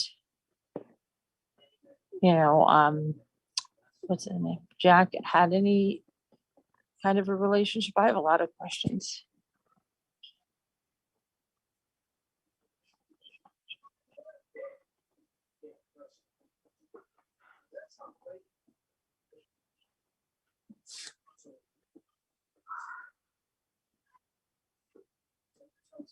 She killed her stepson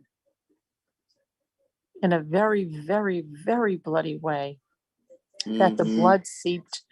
It was over the mattress. It was onto the floor. It was into the concrete. Yep.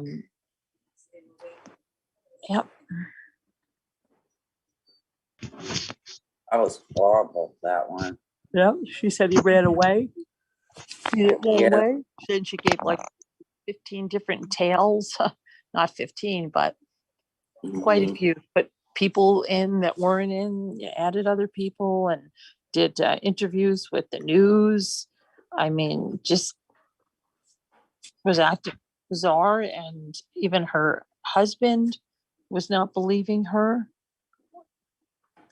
And then was able to flee to South Carolina via Florida from Colorado and drop a suitcase off under a bridge in Florida that wasn't discovered until, gosh, it was weeks and weeks later. The little boy's body was in the suitcase and it was found by a highway worker. So think about that. And she was in South Carolina with her daughter 4 weeks. Yeah. And then they went there and arrested her, bringing her back, and she tried to escape in, was it Kansas? She was trying, yeah. And she made out like he ran away or something. Oh, yeah, yeah. People thinking he ran away, and he was only 11 years old. And it's horrible. Because remember, she supposedly did that accidental recording of him being upset about the candle. Yeah. Oh, and so to make it look like, well, in my opinion, to try to make it look like he felt really bad enough to run away, kind of setting it up already like that, Right. And then she also had the receipt from all the cleaners they bought to clean up. Remember, she sent her daughter to get that stuff. She had tried to clean up the crime scene. Yep. Yes. Yeah. And let's see. And Dino says, oh no, Maury says, don't you guys think it's strange? There appears to be no trail of blood out. Yeah, I think it is strange, Maury. I do. Dino, Spumoni says, and finally Christmas is over. I can finally pay attention. What's the latest that's been released? Evil Woman, Virginia, it was the aunt's interview, Jack's aunt, and her name is Brooke Miller. She gave an interview to the New York Post. And it really doesn't say much of anything except that Jack is devastated and that he lost the love of his life and that he's being accused, even though the police have said he has nothing to do with this, but she's referring to where they said he is not believed to be involved, but that's not clearing someone. And after that statement, the police dialed that back, but they were calling in people that they've already spoken to. So we don't know if he's one of those people. That's fine. Right. And then she said that the family's hiring a private investigator and she has set up that fund that's almost raised $20,000 in order for them to do that. But I think they already do have the private investigator. And, she just said that he's going to find it very hard to go back to school because he was so entwined with Kaylee in life. But she was going away. She was going to Texas. So if he found it really hard to go back to school because he was so entwined with her life, I imagine her breaking up with him 3 weeks before, according to the aunt, and then going to Italy, and then going to Texas, and then taking this dog that they bought together. I imagine that's not going to go over like a Yes. right thing. It could be a motive. It's possible. So,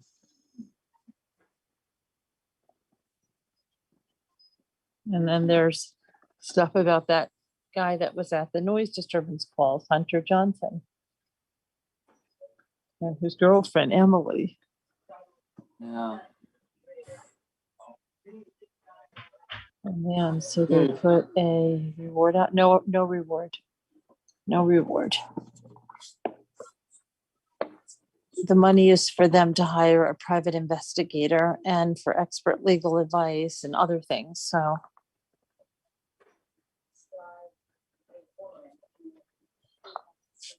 that's what that's That is for. a little strange, no reward, though, don't you think?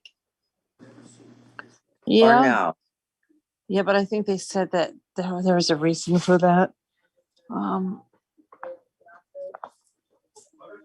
Yeah.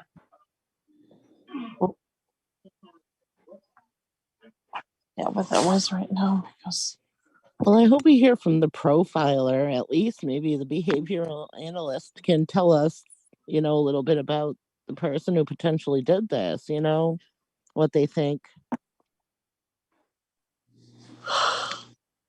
Yeah, I think they said, I'm not positive, 4 behavioral analysts on the team of investigators. I think they said 4.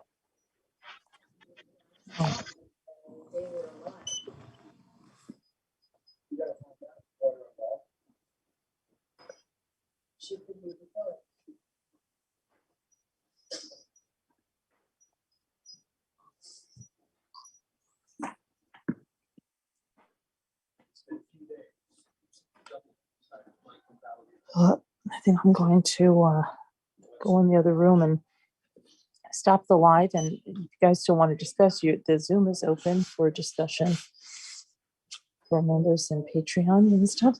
So we'll do that, and then I'll see you tomorrow.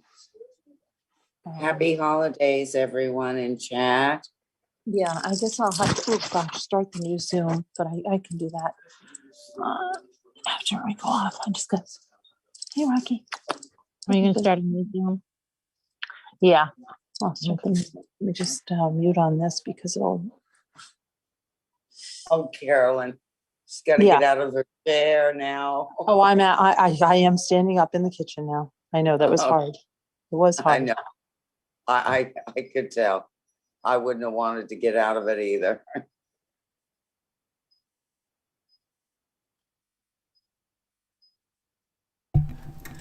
She was saying the same thing. She's like, I could just fall asleep in here. And Jimmy's like, Carolyn does quite often. Okay. All right.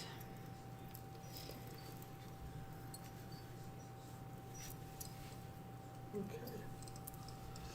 All right, so I'm gonna, oops, Alicia's here. Yeah. Happy holidays, guys. Merry Christmas. Oh, we have New Year's still to go through, right? That's right. Oh, Carolyn. Yes. Let me see here. Hello, Alicia. Hi, Alicia.